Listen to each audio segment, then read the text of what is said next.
بسم الله الرحمن الرحيم ومن أحسن قولا ممن دعا إلى الله وعمل صالحا وقال إنني من المسلمين. إن الحمد لله نحمده ونستعينه ونستغفره ونعوذ بالله من شرور أنفسنا ومن سيئات أعمالنا من يهده الله فلا مضل له ومن يضلل فلا هادي له وأشهد أن لا إله إلا الله وحده لا شريك له وأشهد أن محمدا عبده ورسوله صلى الله تعالى عليه وعلى آله وصحبه وسلم تسليما كثيرا أما بعد رب اشرح لي صدري ويسر لي امري واحلل عقدة من لساني يفقهوا قولي। সম্মানিত দিনী ভাতৃমণ্ডলী, আজ রবিবার 16 রজব 1442 হিজরি মোতাবেক 28 ফেব্রুয়ারি 2021 আমাদের ধারাবাহিক আলোচনা নাজাত প্রাপ্ত দলের আকীদা বিষয় নিয়ে চলে আসছে, তার পর্ব নম্বর 38। বিষয়বস্তু আজকে কোরআনে কারীমের মর্যাদা এবং তার অধিকার। কোরআনে কারীমের মর্যাদা, আসমানি যেসব গ্রন্থ রয়েছে তার মাঝে, এবং এর হক উম্মতের উপর বা মানব জাতির উপর কোরআনে কারীমের হক কি। লেখক বলছেন, মা মানজিলাতুল কোরআন মিনাল কুতুবিল মুতাকাদ্দিমাহ, অতীতে যে আসমানি কিতাবগুলি নাজিল করা হয়েছে সেসব আসমানি কিতাবের মাঝে কোরআনে কারীমের মর্যাদা কতটুকু বা কি মর্যাদা রাখে কোরআনে কারীম, এ মর্মে বেশ কিছু আয়াত উল্লেখ করেছেন লেখক। বলছেন, কাল আল্লাহ তাআলা ফিহি, কোরআনে কারীম সম্পর্কে মহান আল্লাহ ইরশাদ করেছেন সূরা মায়েদার আয়াত নম্বর 48-এ, ওয়া আনজালনা ইলাইকাল কিতাবা বিল হক, হে নবী তোমার নিকটে আল কিতাব নাজিল করেছি, মানে আল কোরআনুল কারীম। আল কিতাব বিশেষ কিতাব বোঝানো হয়েছে, কোরআনে কারীমকে নাজিল করেছি সত্য সহকারী, বিল হক, হক সত্য নিয়ে। যেখানে অন্য অন্য আগের নাজিলকৃত আসমানি কিতাবগুলিতে মিথ্যার সংমিশ্রণ ঘটেছিল বিকৃতি হয়ে যাওয়ার কারণে, তাতে সেসব জাতির ইহুদি নাসারাদের নিজের পক্ষ থেকে কিছু তাতে বাড়িয়ে দেওয়ার কারণে, কিছু ঘাটতি করে দেওয়ার কারণে তাহরিফ, বিকৃতি ঘটে গেছিল শব্দের অর্থের। যে তাছাড়া আল্লাহ রাব্বুল আলামিন দিনের নতুন এডিশন পাঠাতে চাইলেন, যা দিয়ে দিনকে, আল্লাহর মনোনীত দিন যে ইসলাম, সেটাকে পরিপূর্ণ করতে চাইলেন কোরআনে কারীমের মাধ্যমে, যা সত্য সহকারে নাজিল হয়েছে। অর্থাৎ কোরআনে কারীমে যা কিছু রয়েছে তা হচ্ছে হক। যেসব সংবাদ রয়েছে অতীতের, ভবিষ্যতের, সেগুলি হচ্ছে সত্য। যেসব তাতে বিধিবিধান রয়েছে তা হচ্ছে প্রজ্ঞাপূর্ণ, হিকমতপূর্ণ, এবং সেগুলি হচ্ছে মানব জাতির জন্য উপকারী ইহকাল পরকালে, সব দিক থেকে হক। মুসাদ্দিকাল লিমা বাইনা ইয়াদাইহি মিনাল কিতাব, কোরআনে কারীমের পূর্বে যেসব কিতাব আসমানি নাজিল করা হয়েছিল সেগুলির সত্যায়নকারী হিসাবে।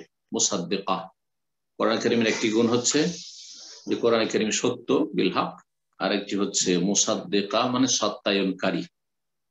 আগের যে কিতাবগুলি তাওরাত, ইনজিল, জবুর, এসব যে নাজিল হয়েছে আসমানি কিতাব, সেগুলির সত্যায়নকারী, অর্থাৎ সেগুলিতে যেসব কথাগুলি আল্লাহর পক্ষ থেকে রয়েছে এবং আল্লাহ রাব্বুল আলামিন সেগুলিকে বহাল রাখতে চেয়েছেন, সেগুলি সত্যায়ন করেছে যে এগুলি আল্লাহ রাব্বুলের পক্ষ থেকে, এগুলি হচ্ছে অবিকৃত আল্লাহ নাজিলকৃত বিধান, এবং এগুলিকে আরো কিয়ামত পর্যন্ত আল্লাহ বহাল রাখতে চেয়েছেন।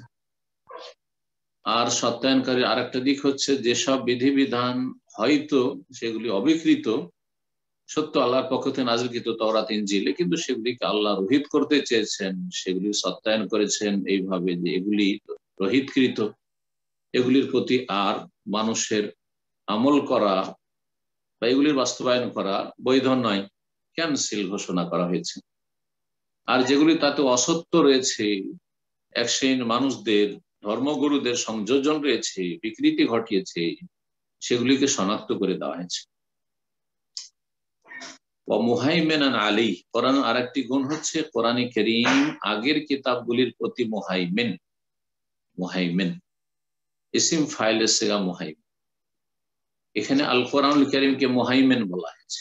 আর আল্লাহ রাব্বুল আলামিনের নাম সূরাতে উল হাশরে বলা হয়েছে ওয়াল্লাহুল্লাযী লা ইলাহা ইল্লা হুয়া আলিমুল গায়বি ওয়াশ শাহাদা ওয়া রহমানুর রহিম ওয়াল্লাহুল্লাযী লা ইলাহা ইল্লা হুয়াল মালিকুল কুদ্দুসুস সালামুল মুমিনুল মুহাইমিন। এই যে আল মুহাইমিন, আল আজিজুল জব্বারুল মুতাকাব্বির সুবহানাল্লাহি আম্মা ইউশরিকুন। এখানে আল্লাহ রাব্বুল আলামিনের যে নাম বর্ণনা করেছেন আল্লাহ রাব্বুল আলামিন, তার একটি হচ্ছে আল মুহাইমিন। আল্লাহর নাম হচ্ছে আল মুহাইমিন। হাইমানা মাসদার থেকে, ইসিম ফাইল কর্তা, আর কোরআনে কারীমকে মুহাইমিন বলা হয়েছে। এখানে অনির্দিষ্ট নাকেরা শব্দ এসেছে মুহাইমিন, আর সেখানে আল মুহাইমিন আল্লাহ রাব্বুল আলামিন বলা হয়েছে। মুহাইমিন মানে কি? ব্যাপক অর্থ রাখে এই শব্দটি। একটা বাংলা শব্দ দিয়ে এর ভাব প্রকাশ করা মুশকিল, এজন্য এর তাফসীর আসছে মুফাসসিরিনগণ সালাফদের যুগ থেকে যা বর্ণনা করেছেন তা ইনশাআল্লাহ তাআলা সামনে আসছে। এমনিতে এর অনুবাদ সংরক্ষণকারী বা সংরক্ষক। তো কোরআনে কারীম হচ্ছে আগের কিতাবগুলির বিধিবিধানের সংরক্ষণকারী। হাইমানাতুন বা হাইমানা ইউহাইমানু হাইমানাতান যে আরবি শব্দ, এর মানে হচ্ছে কোনো কিছুর আধিপত্য প্রতিষ্ঠিত হওয়া, কোনো কিছুর প্রতাপশালী হওয়া, প্রভাবশালী হওয়া। এই জন্য কোন ক্ষমতাশালীর দাপটকে হাইমানা বলা হয়, হাইমানা বলা হয়। তো এইসব অর্থগুলি হয়ে থাকে এই মুহাইমিনের। মুহাইমিনান আলাইহি, আগে যে কিতাবগুলি নাজিল হয়েছে আল্লাহর পক্ষ থেকে, যেগুলি মানব রচিত কিতাব, যেমন বেদ, কোরআন আর এসব বিভিন্ন ধর্মগ্রন্থ, যেগুলি আসমানি গ্রন্থ নয়, ঐশী বাণী, কিন্তু যেগুলি ঐশী বাণী আল্লাহ একসময় নাজিল করেছে, সেগুলির সংরক্ষণকারী। অর্থাৎ সেগুলির মধ্যে যেসব আল্লাহ রাব্বুল আলামিন রাখতে চেয়েছেন রেখেছেন, যেগুলি রহিত করতেছেন কোরআনে কারীম দিয়ে রহিত করেছেন, যেগুলি আসলে মিথ্যা কথা, তাদের মন গড়া কথা তাতে ঢুকিয়ে দেওয়া হয়েছে, সেগুলিকে চিহ্নিত করা হয়েছে, ইত্যাদি এসব বিষয়গুলো। তারপরে দ্বিতীয় আয়াত সূরা ইউনূসের আয়াত নম্বর 37, মহান আল্লাহ বলছেন ওমা কানা হাযাল কুরআন আইয়ুফতারা মিন দুনিল্লাহ। এই কোরআনে কারীম এমন নয় যে আল্লাহ ছাড়া কারো পক্ষ থেকে তা মন গড়া, রচিত। আইয়ুফতারা, ইফতিরা মানে মিথ্যা যা রচনা করা হয়। এমন নয় যে আল্লাহ রাব্বুল নাজিল করেননি, কোন মানুষ রচনা করেছে, এমন নয় আসলে। বরং আল্লাহ প্রদত্ত কিতাব, আল্লাহ নাজিলকৃত কিতাব। ওয়ালাকিন তাসদীকাল্লাযী বাইনা ইয়াদাইহি, তবে কোরআনে কারীম হচ্ছে তার পূর্বে যেসব কিতাব নাজিল হয়েছে সেগুলি সত্যায়নকারী। এখানে তাসদীক মানে মুসাদ্দিকা, যেমন আগের আয়াতে মুসাদ্দিকান শব্দটি আল্লাহ উল্লেখ করেছেন। তো তাফসীল আল কিতাব, এবং কিতাবের বিশদ বিবরণ তাতে রয়েছে, আল্লাহর বিধানে তাতে রয়েছে তাফসীল, বিশদ বিবরণ।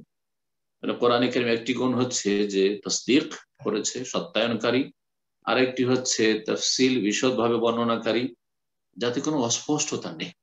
আকীদার ক্ষেত্রে কোরআনে কারীম বহির্ভাবে যারা চর্চা করবে, অধ্যয়ন করবে, তারা বিশুদ্ধ আকীদার অধিকারী হবে, তারা বিভ্রান্তির শিকার হবে না। আকীদার ক্ষেত্রে, ইবাদত বন্দেগীর ক্ষেত্রে সুন্দরভাবে ইবাদতবন্দি করবে। কোরআনে কারীমের ব্যাখ্যার, আকীদা এবং ইবাদতের ক্ষেত্রে, হালাল হারামের ক্ষেত্রে রাসূলুল্লাহ সাল্লাল্লাহু আলাইহি ওয়াসাল্লামের সুন্নাহ হাদিস এটা আবশ্যক।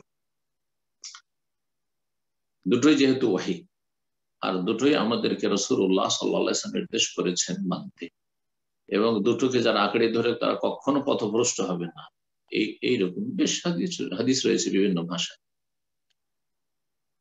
আর আল্লাহ রাব্বুল আলামিন নবী সাল্লাল্লাহু আলাইহি সাল্লামের মিশন সম্পর্কে, তার দায়িত্ব সম্পর্কে বলেছেন যে আনজালনা ইলাইকা যিকরা, তোমার প্রতি উপদেশ নাযিল করেছি, লিতুবাইয়ানা লিন-নাস মা নুজিলা ইলাইহিম, যা তাদের উদ্দেশ্যে নাযিল করা হয়েছে আল কোরআনুল কারীমে, তা তুমি বয়ান করে দিবে, লিতুবাইয়ানা বিশদভাবে বর্ণনা করে দিবে। রাসূলুল্লাহ সাল্লাল্লাহু আলাইহি ওয়াসাল্লামের বর্ণনার মুখাপেক্ষী কোরআন কারীম, শুধু কোরআন কারীম দিয়ে দ্বীনের বিধিবিধান বাস্তবায়ন করা সম্ভব নয় যতক্ষণ পর্যন্ত রাসূলুল্লাহ সাল্লাল্লাহু আলাইহি ওয়াসাল্লামের বিশদ বিবরণ বা বর্ণনা সামনে না রাখবেন ব্যাখ্যা তাফসীর হিসাবে। কিতাবের তাফসীর বিশদ বিবরণ রয়েছে কোরআনে, লা রাইবা ফিহ, যাতে কোনো সন্দেহ নেই, যাতে কোনো সন্দেহ নেই, মিথ্যার কোনো অবকাশ নেই, কোনো সন্দেহ নেই আল্লাহর পক্ষ থেকে হওয়ার ক্ষেত্রে, মির রাব্বিল আলামিন, যেটা বিশ্ব জাহানের প্রতিপালকের পক্ষ থেকে। মহান আল্লাহ আরো বলছেন সূরা ইউসুফের আয়াত নম্বর 111-তে, মা কানা হাদিসা ইফতারা, এই কোরআন এমন কোন বাণী নয় যা মিথ্যা রচিত, কোরআন কোন মিথ্যা রচিত বাণী নয়, হাদিসান ইফতারা, এমন কোন কথা নয় যা রচনা করা হয়েছে, ওয়ালাকিন তাসদীক আল্লাযী বাইনা ইয়াদাইহি, বরং তার পূর্বে যা নাযিল করা হয়েছিল তার তাসদীক, সত্যায়নকারী, তাফসীলা কুল্লি শাই, আর প্রতিটি বস্তুর তাতে রয়েছে বিশদ বিবরণ, প্রতিটি বস্তু যা আর মানুষ মুখাপেক্ষী, প্রতিটি বস্তু মানে এই নয় যে পৃথিবীর সবকিছু তাতে রয়েছে, যেমন এক শ্রেণীর লোকেরা ভুল বোঝার কারণে সব সায়েন্সের কথা কোরআনে কারীমে রয়েছে, হ্যাঁ, দুনিয়ার সমস্ত কথা কোরআনে কারীমে রয়েছে, সব চিকিৎসার কথা কোরআনে কারীমে রয়েছে, এমন কথা বোঝানো হয়নি তাফসীলা কুল্লি শাই। একজন মানুষের আল্লাহর নাযিলকৃত বিধান পালনের জন্য যেসব প্রয়োজন সেসবের তাফসীল রয়েছে, বিশদ বিবরণ রয়েছে, তাফসীলা কুল্লি শাই। যেমন সুলাইমান আলাইহিস সালামের যুগে যে ইয়ামান দেশের রানী ছিলেন বিলকিস, সুলাইমান আলাইহিস সালামের ইসলামের দাওয়াতের ঘটনা, চিঠি লিখলেন, তাকে ইসলামের দাওয়াত দিলেন, আর সেই রানী এসে হাজির হলো, আসলামতু মা সুলাইমানিল্লাহি রাব্বিল আলামিন। তার সম্পর্কে যে হুদহুদ পাখি বলছে উতিয়াত মিন কুল্লি শাই, ওই রানীকে, যে ইয়ামান বা সাবার রানী, সেই রানীকে সবকিছু দেওয়া হয়েছে, সবকিছু দেওয়া হয়েছে মানে এই নয় যে সবকিছু তার কাছে আছে, একটি দেশ পরিচালনার জন্য যা প্রয়োজন তা দেওয়া হয়েছে। এটা হচ্ছে আসলে বাক ভঙ্গিমা যা আমরা নিজেরাও বলে থাকি, আরে ওর বাড়িতে সবকিছু, ওর বাড়িতে সবকিছু আছে, ওই দেশে সবকিছুই পাওয়া যায়, সবকিছু পাওয়া যায় না, কিন্তু যা প্রয়োজন মোটামুটি দেশটা পরিচালনার জন্য বা দেশ যা স্বাবলম্বী হওয়ার জন্য তা পাওয়া যায়। তো ঠিক ওই রকমই তাফসীলা কুল্লি শাই মানে এমন প্রতিটি বস্তু যার প্রয়োজন মানুষের, যে কোনো সমস্যা আসতে পারে মানব জীবনে, সেসবের সমাধান কোরআনে কারীমে দেওয়া হয়েছে, সেটা স্পষ্টভাবে অথবা অস্পষ্টভাবে।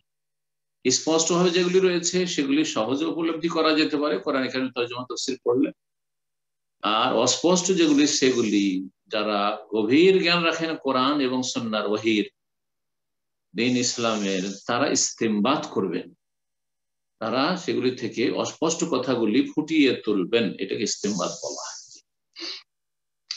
হুদান, এবং কোরআনে কারীমে দিক নির্দেশনা রয়েছে, হুদান মানে হাদিয়া, ওয়া রাহমাতান, এবং তাতে রয়েছে আল্লাহর রহমত, কোরআন হচ্ছে আল্লাহর রহমত, মানব জাতির জন্য করুণা রহমত হিসাবে নাযিল হয়েছে, কিন্তু এই রহমত থেকে লাভবান কারা, লিকাওমি ইউমিনুন, বিশ্বাসী জাতির জন্য, বিশ্বাসী জাতি লাভবান হবে। পক্ষান্তরে যারা কোরআনে কারীমকে অবিশ্বাস করবে, কোরআনে কারীমকে অবজ্ঞা করবে, কোরআনে কারীমকে গুরুত্ব দেবে না, তাদের জন্য আযাবের কারণ, শাস্তির কারণ, ওয়ালা ইয়াজিদুল যালিমিনা ইল্লা খাসারা, যেমন সূরা ইসরাতে আল্লাহ বলেছেন যে জালেমরা কোরআনে কারীম দিয়ে অধিক ক্ষতিগ্রস্ত হয়।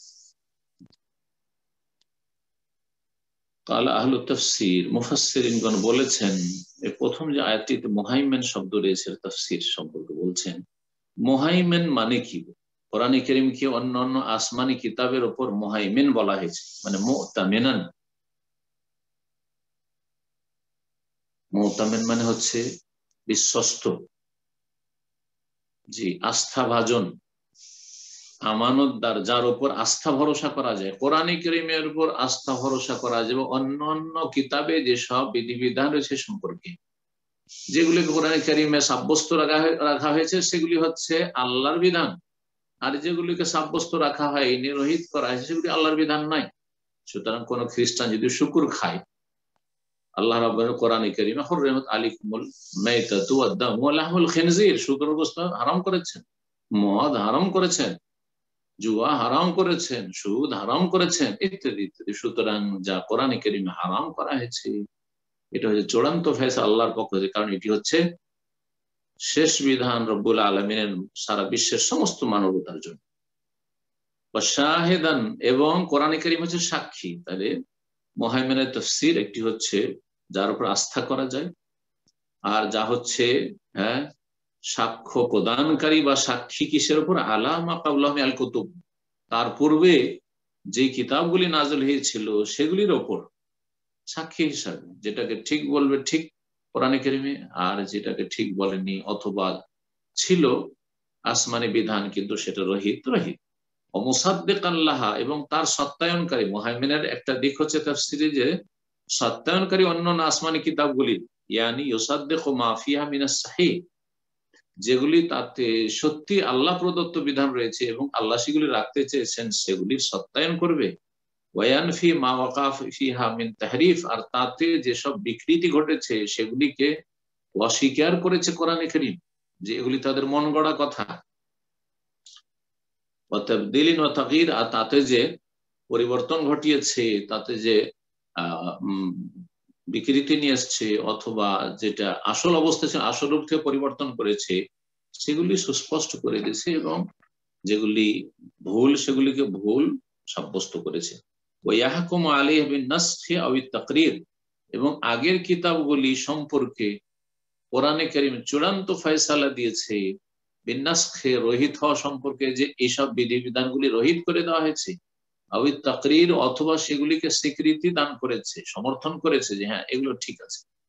বহু বিধিবিধান রয়েছে যেগুলি ইব্রাহিম আলাইহিস সালামের দিনে ছিল, মুসা আলাইহিস সালামের দিনে ছিল, ঈসা আলাইহিস সালামের দিনে ছিল, আর কোরআনে কারীমে সেইগুলিকে দিন হিসাবে স্বীকৃতি দেওয়া হয়েছে। যেমন সুনানুল ফিতরা উদাহরণস্বরূপ, প্রাচীনতম যে সুন্নতগুলি, দাড়ি রাখতে হবে, মোষ কাটতে হবে, নখ কাটতে হবে, নাভির নিচের পশম পরিষ্কার করতে হবে, বগলের পশম পরিষ্কার করতে হবে, ইত্যাদি ইত্যাদি। এইরকম খাতনা করতে হবে। ইব্রাহিম আলাইহিস সালাম খাতনা করেছেন, ইব্রাহিম আলাইহিস সালাম কোরবানি করেছেন, আল্লাহ রাব্বুল আলামিন কোরআনে কারীমে কোরবানিকে রেখেছেন। এইভাবে বহু বিধিবিধান রয়েছে জি, যা সাব্যস্ত রাখা হয়েছে। আবার এমনও বিধান রয়েছে যেগুলিকে মনসুখ রহিত করে দেওয়া হয়েছে। এবং দ্বীন ইসলাম হচ্ছে মধ্যম পন্থা। তাওরাতের বা মুসা আলাইহিস সালামের নিয়ে আসা দিনে ছিল খুব বেশি কঠোরতা, আর ঈসা আলাইহিস সালামের নিয়ে আসা দিনে ছিল বেশি শিথিলতা। এর মাঝামাঝি মধ্যমপন্থী দিন হচ্ছে দ্বীন ইসলাম, আর উম্মতে মুসলিম জাতি হচ্ছে মধ্যমপন্থী জাতি। ওয়াকাযালিকা জাআলনাকুম উম্মাতান ওয়াসাতা, এই উম্মত হচ্ছে উম্মতে ওয়াসাত, যেমন মধ্যমপন্থী তেমনি এই উম্মত হচ্ছে শ্রেষ্ঠ। ওয়াসাত মানে হচ্ছে শ্রেষ্ঠ। কুনতুম খায়রা উম্মাহ, তোমরা শ্রেষ্ঠ উম্মাহ।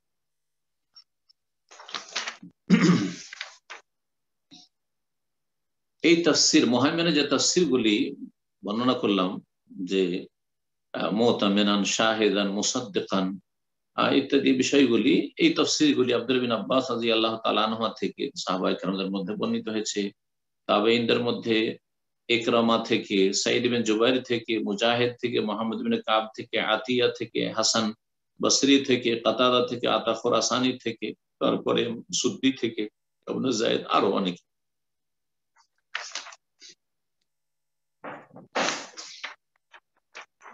বলছেন যে ওয়ালিহাযা ইয়াখযাউ লাহু কুল্লু মুতামাসসিক বিল কুতুবিল মুতাকাদ্দিমা মিম্মা লাম ইয়ানকালিব আলা আকিবাইহি, এই জন্য কোরআনে কারীম যেসব আগের উম্মতের লোকেরা, আহলে কিতাব, ইহুদি খ্রিস্টান, ঠিকভাবে নিরপেক্ষ দৃষ্টি নিয়ে অধ্যয়ন করেছে, আর তাদের অন্তরে বক্রতা আসেনি, আর তারা উল্টো দিকে ফিরে যায়নি, হঠকারিতা দেখায়নি, তারা আনুগত্য স্বীকার করেছে।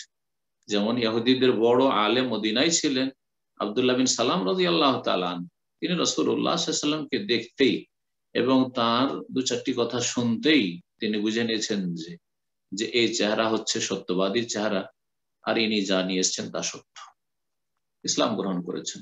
আর খ্রিস্টানদের মধ্য থেকে বহু খ্রিস্টান রাসূলুল্লাহ জীবদ্দশায় ইসলাম গ্রহণ করেছেন। তারপরে খলিফা রাশিদের জামানায় বহু অসংখ্য খ্রিস্টান ইসলাম গ্রহণ করেছেন, আর এখন পর্যন্ত করছে আলহামদুলিল্লাহ। কিয়ামত পর্যন্ত করতে থাকবে। এমন একটা সময় আসবে সারা বিশ্বের সমস্ত মানুষ হককে উপলব্ধি করবে আর স্বেচ্ছায় ইসলাম গ্রহণ করবে, আর না হইলে অল্প কিছু আগাছা থাকলে সেগুলি লাঞ্ছিত অপদস্থ হয়ে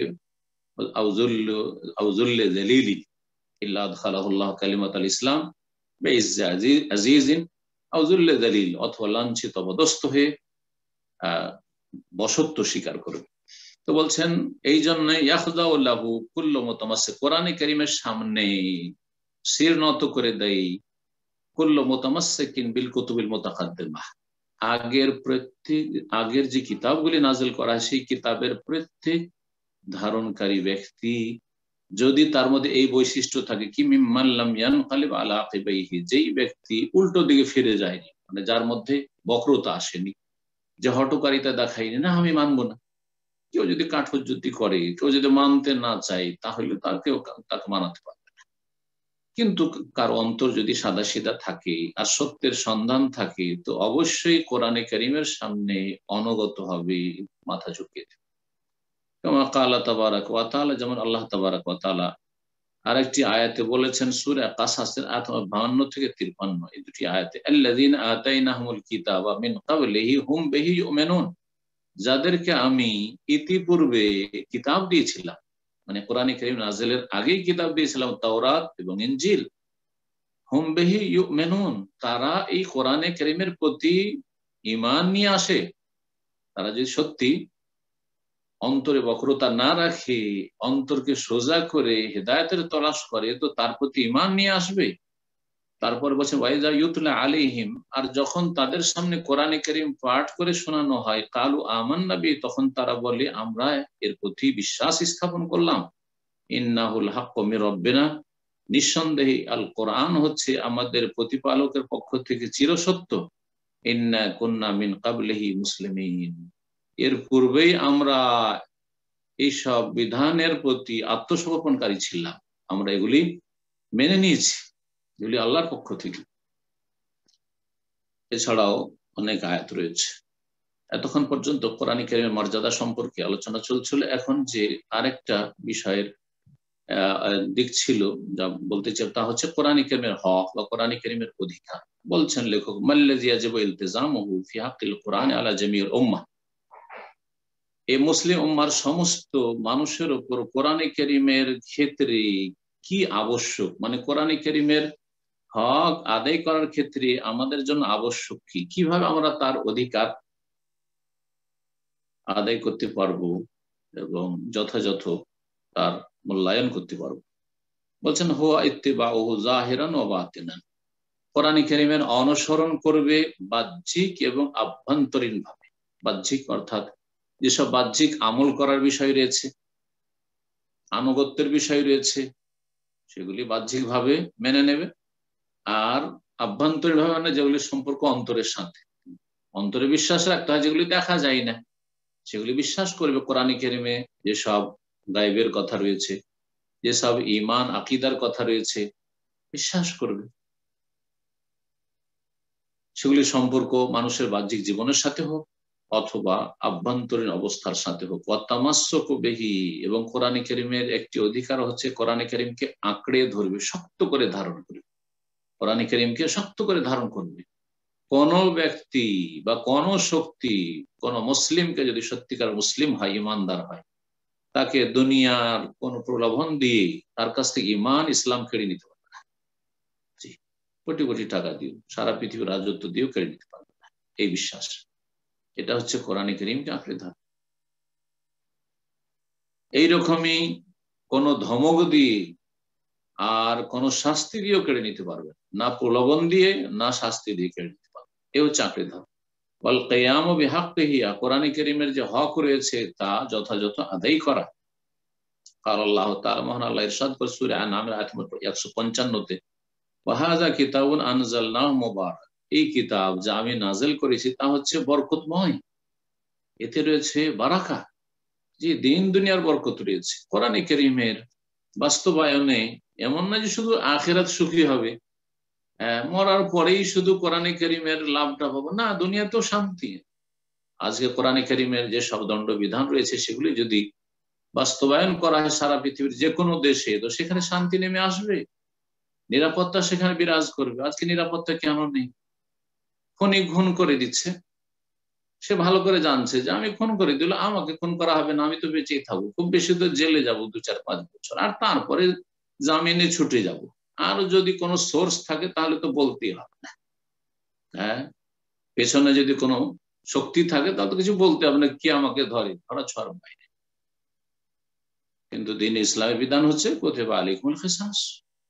যদি একজন খুনের পিপাসু, যে যাকে তাকে খুন করার জন্য উদ্বুদ্ধ হয়, সেই ব্যক্তি যদি ভালো করে জানে যে আমি যদি কাউকে খুন করি তো আমাকে আর বেঁচে থাকতে হচ্ছে না, আমাকে খুন করা কখনোই সাহস করবেন। আলহামদুলিল্লাহ, এই জন্য সারা পৃথিবীর মধ্যে সবচেয়ে কম অপরাধ রয়েছে এই সৌদি আরবিয়াতে, বরকতের দেশে, তৌহিদের দেশে, সুন্নতের দেশে, শিরক বিদআত মুক্ত দেশে, ইসলামের যে বিধিবিধানের বাস্তবায়ন হচ্ছে সেই দেশে। আলহামদুলিল্লাহ, জি, আল্লাহ যেন প্রতিটি মানুষকে তৌফিক দান করেন মানব জাতির দুনিয়ার শান্তি কায়েমের জন্য এবং আখিরাতের চিরস্থায়ী শান্তির জন্য। দ্বীন ইসলামের বাস্তবায়নের, কোরআনে কারীমের বিধানের বাস্তবায়ন আল্লাহ যেন তৌফিক দান করেন। এতে রয়েছে বরকত। ফাত্তাবিউ, সুতরাং কোরআনে কারীমের অনুসরণ করো। কোরআনে কারীমের একটি হক হচ্ছে ইত্তেবা করা। ওয়াত্তাকু, এবং তোমরা সংযত হও, পাপ মুক্ত হও। কোরআনে কারীমের উদ্দেশ্য হচ্ছে মানুষকে পাপ মুক্ত করা, ব্যক্তিকে অপরাধ মুক্ত করা, পরিবারকে অপরাধ মুক্ত করা, সমাজকে অন্যায় থেকে মুক্ত করা, ধন সম্পদের ক্ষেত্রে, অর্থনীতির ক্ষেত্রে অপরাধ মুক্ত করা, অপরাধ মুক্ত, ক্রাইম মুক্ত অর্থনীতি প্রতিষ্ঠিত করা, জুলম মুক্ত, অবিচার মুক্ত, সুদ মুক্ত, ঘুষ মুক্ত অর্থনীতি কায়েম হবে, হালাল ব্যবসা বাণিজ্য হবে। ওয়াত্তাকু, আল্লাহকে ভয় করো। ওয়াকালা তাআলা, মহান আল্লাহ আরো বলছেন সূরা আরাফের আয়াত নম্বর 3-এ, ইত্তাবিউ মা উনজিলা ইলাইকুম মির রাব্বিকুম, তোমাদের প্রতিপালকের পক্ষ থেকে তোমাদের উদ্দেশ্যে যা নাজিল করা হয়েছে তা অনুসরণ করো, মেনে চলতে হবে। আমাদের কাজ নতুন কিছু আইন প্রণয়ন করতে হবে নয়, বরং আল্লাহর বিধান, আসমানি সিলেবাস রয়েছে তা ফলো করতে হবে, ইত্তিবা করতে হবে, পেছনে পেছন চলতে হবে। ওয়ালা তাত্তাবিউ মিন দুনিহি আউলিয়া, আর আল্লাহ নাজিলকৃত বিধান বাদ দিয়ে অথবা আল্লাহকে বাদ দিয়ে, রবকে বাদ দিয়ে অন্য কোন পৃষ্ঠপোষকের অনুসরণ করিও না। আল্লাহর বিধান ছাড়া কোনো বিধানের অনুসরণ করিও না, এবং আল্লাহ ছাড়া আর কাউকে বিধানদাতা, পৃষ্ঠপোষক বা মাবুদ, উপাস্য হিসাবে গ্রহণ করিও না, কাউকে সিজদা করিও না, কারো সঙ্গে ঝুঁকিও না। জি, মহান আল্লাহ আরো ইরশাদ করেছেন সূরা আরাফের আয়াত নম্বর 170-এ কোরআনে কারীমের অধিকার সম্পর্কে, ওয়াল্লাযীনা ইউমাসসিকুনা বিল কিতাব, আর যারা কোরআনে কারীম কি, আল কিতাবকে মানে আল্লাহর বিশেষ কিতাব, শেষ কিতাব কোরআনে কারীম, যারা আল কিতাব কোরআনে কারীমকে শক্ত করে ধারণ করে, ইউমাসসিকুনা বিল কিতাব, শক্ত করে ধারণ করে। শক্ত করে যদি ধারণ করে অন্তর থেকে, কথার দ্বারা, কাজের দ্বারা, তাহলে তা ফুটে উঠবে মানব জীবনে। সেটা কিসের মাধ্যমে? বলছেন ওয়া আকামুস সালাত, সালাত কায়েম করবে। সুতরাং যে ব্যক্তি বেনামাজি, নামাজের সালাতের ক্ষেত্রে অবহেলা করে, সালাত থেকে গাফিল, আল্লাযীনা আন সালাতিহিম সাহুন, তাদের জন্য দুর্ভোগ রয়েছে। তারা যতই দাবি করুক যে আমরা সহিহ আকীদার লোক, না না না, কখনো সহিহ আকীদার না, ইসলাম থাকে না সালাত ছাড়া। এই জন্য আল্লাহ বলছেন যে কোরআনকে যদি কেউ আঁকড়ে ধরে তাহলে তার বহিঃপ্রকাশ হচ্ছে বা বাস্তব প্রমাণ হচ্ছে ওয়া আকামুস সালাত, সালাত কায়েম। এর মাধ্যমে আত্মার পরিশুদ্ধি হয়, মানুষের অন্তর পবিত্র হবে, মানুষের কথাবার্তা সুন্দর হবে, মানুষের চালচলন সুন্দর হবে। ইন্নাস সালাতা তানহা আনিল ফাহশাই ওয়াল মুনকার ইন্না লা নুযিউ আজরাল মুসলিহিন, নিশ্চয়ই আমি আল্লাহ বিনষ্ট করি না, ব্যর্থ করি না বা নিষ্ফল করি না আজরাল মুসলিহিন, সংস্কারকদের, যারা সংস্কার করে থাকে তাদের প্রতিদানকে, তাদেরকে আল্লাহ মহাপুরস্কার দেবেন, তাদের পুরস্কারকে আল্লাহ নষ্ট করবেন না, তাদেরকে নিষ্ফল করবেন না। তাদের মহা ফলাফল আল্লাহ দেবেন। মুসলিহীন আল্লাহ বলেছেন, তাহলে মুসলিহ সংস্কারক হতে হলে যদি ব্যক্তির, পরিবারের, সমাজের, জাতির, দেশের, বিশ্বের যদি সংস্কার করতে হয় তাহলে কোরআনে কারীমকে আঁকড়ে ধরতে হবে। 2 নম্বর 5 ওয়াক্ত সালাত কায়েম করতে হবে, এছাড়া সম্ভব নয়। আল্লাহ রাব্বুল আলামিন যেন মুসলিমদেরকে বিশেষভাবে বুঝার তৌফিক দান করেন আর সারা বিশ্বের সমস্ত মানুষকে এই হক সত্য যেন অনুধাবন করে তৌফিক দান। আল্লাহ বলছেন ওয়াহিয়া আম্মাতু ফি কুল্লি কিতাব, আর এই বিষয়টি প্রত্যেকটি কিতাবকে শামিল, প্রত্যেকটি কিতাবকে শামিল যুগে যুগে। মুসা আলাইহিস সালামের যুগে যারা তাওরাতকে আঁকড়ে ধরেছিল তারা ছিল সত্যবাদী, যারা ঈসা আলাইহিস সালামের যুগে তাওরাত ইনজিলকে আঁকড়ে ধরেছিল তারা সত্যবাদী ছিল। আর কোরআনে কারীম সারা বিশ্বের সমস্ত মানুষের জন্য এসেছে, সুতরাং এই কোরআনে কারীমকে কিয়ামত পর্যন্ত প্রতিটি মানুষকে আঁকড়ে ধরতে হবে। ওয়াল আয়াতু ফি যালিকা কাসীরা, এই মর্মে অনেক আয়াত রয়েছে। নবী করিম সাল্লাল্লাহু আলাইহি ওয়াসাল্লাম মানুষের বিভ্রান্তির যুগে বিভ্রান্তি থেকে বাঁচার জন্য যে উপায়টা বলে দিয়েছেন সেটা হচ্ছে আল্লাহর কিতাবকে আঁকড়ে ধরা। ওয়াসান নবী সাল্লাল্লাহু আলাইহি ওয়াসাল্লাম বিকিতাবিল্লাহ, নবী সাল্লাল্লাহু আলাইহি ওয়াসাল্লামকে একবার জিজ্ঞাসা করেন সাহাবীরা যে কি ওসিয়ত করেছেন রাসূলুল্লাহ সাল্লাল্লাহু আলাইহি ওয়াসাল্লাম, ইন্তেকালের পূর্ব মুহূর্তে কি ওসিয়ত করেছেন? বলছেন আওসা বিকিতাবিল্লাহ, আল্লাহর কিতাবের ওসিয়ত করেছেন, মানে আল্লাহর কিতাব আল কোরআনকে তোমরা মজবুত করে ধারণ করিও। ফাকালা, সুতরাং রাসূলুল্লাহ সাল্লাল্লাহু আলাইহি ওয়াসাল্লাম একটি হাদিসে বলেছেন ফাখুযু বিকিতাবিল্লাহ ওয়া তামাসসাকু বিহি, তোমরা আল্লাহর কিতাবকে ধারণ করো এবং সেটাকে শক্ত করে ধরো, সেটাকে শক্ত করে ধরো। এই হাদিসটি সহিহ মুসলিমে রয়েছে, মুসনাদ আহমদে, দারমিতে রয়েছে। সহিহ মুসলিমে বলা হয়েছে এইভাবে হাদিসটি, নবী সাল্লাল্লাহু আলাইহি ওয়াসাল্লাম বলেন ওয়া ইন্নী তারিকুন ফিকুম আসসাকালাইন, তোমাদের মাঝে দুটো বস্তু আমি ছেড়ে যাচ্ছি। আউয়ালুহুমা, তার প্রথমটি হচ্ছে কিতাবুল্লাহ, আল্লাহর কিতাব আল কোরআনুল কারীম, ফিহিল হুদা, যাতে রয়েছে হেদায়েত, ওয়ান নূর, এবং যাতে রয়েছে আলো। ফাখুযু বিকিতাবিল্লাহ, সুতরাং আল্লাহর কিতাবকে তোমরা ধারণ করো, ওয়াস্তামসিকু বিহি, এবং সেটাকে মজবুত করে ধরো, শক্ত করে ধরতে হবে। এই নয় যে ঢিলা ফসকা করে সামান্য কিছুতে ইসলাম থেকে বিচ্যুত হয়ে গেল, সুবিধাবাদী, দুনিয়ার সাথে তাল মিলিয়ে, যেমন আজকাল অধিকাংশ মুসলিমদের অবস্থা কেমন, দুনিয়ার সাথে তাল মিলিয়ে চলে। বিবাহ শাদী দেখেন তাদের, পারিপার্শ্বিক অবস্থাতে প্রভাবিত, সামাজিক অবস্থা, পারিবারিক অবস্থা যেমন সমাজে চলে তেমন। এক শ্রেণীর লোকেরা হিজাব বুঝেছে, হিজাব পর্দা অপরিচিত লোকের সামনে শুধু হিজাব,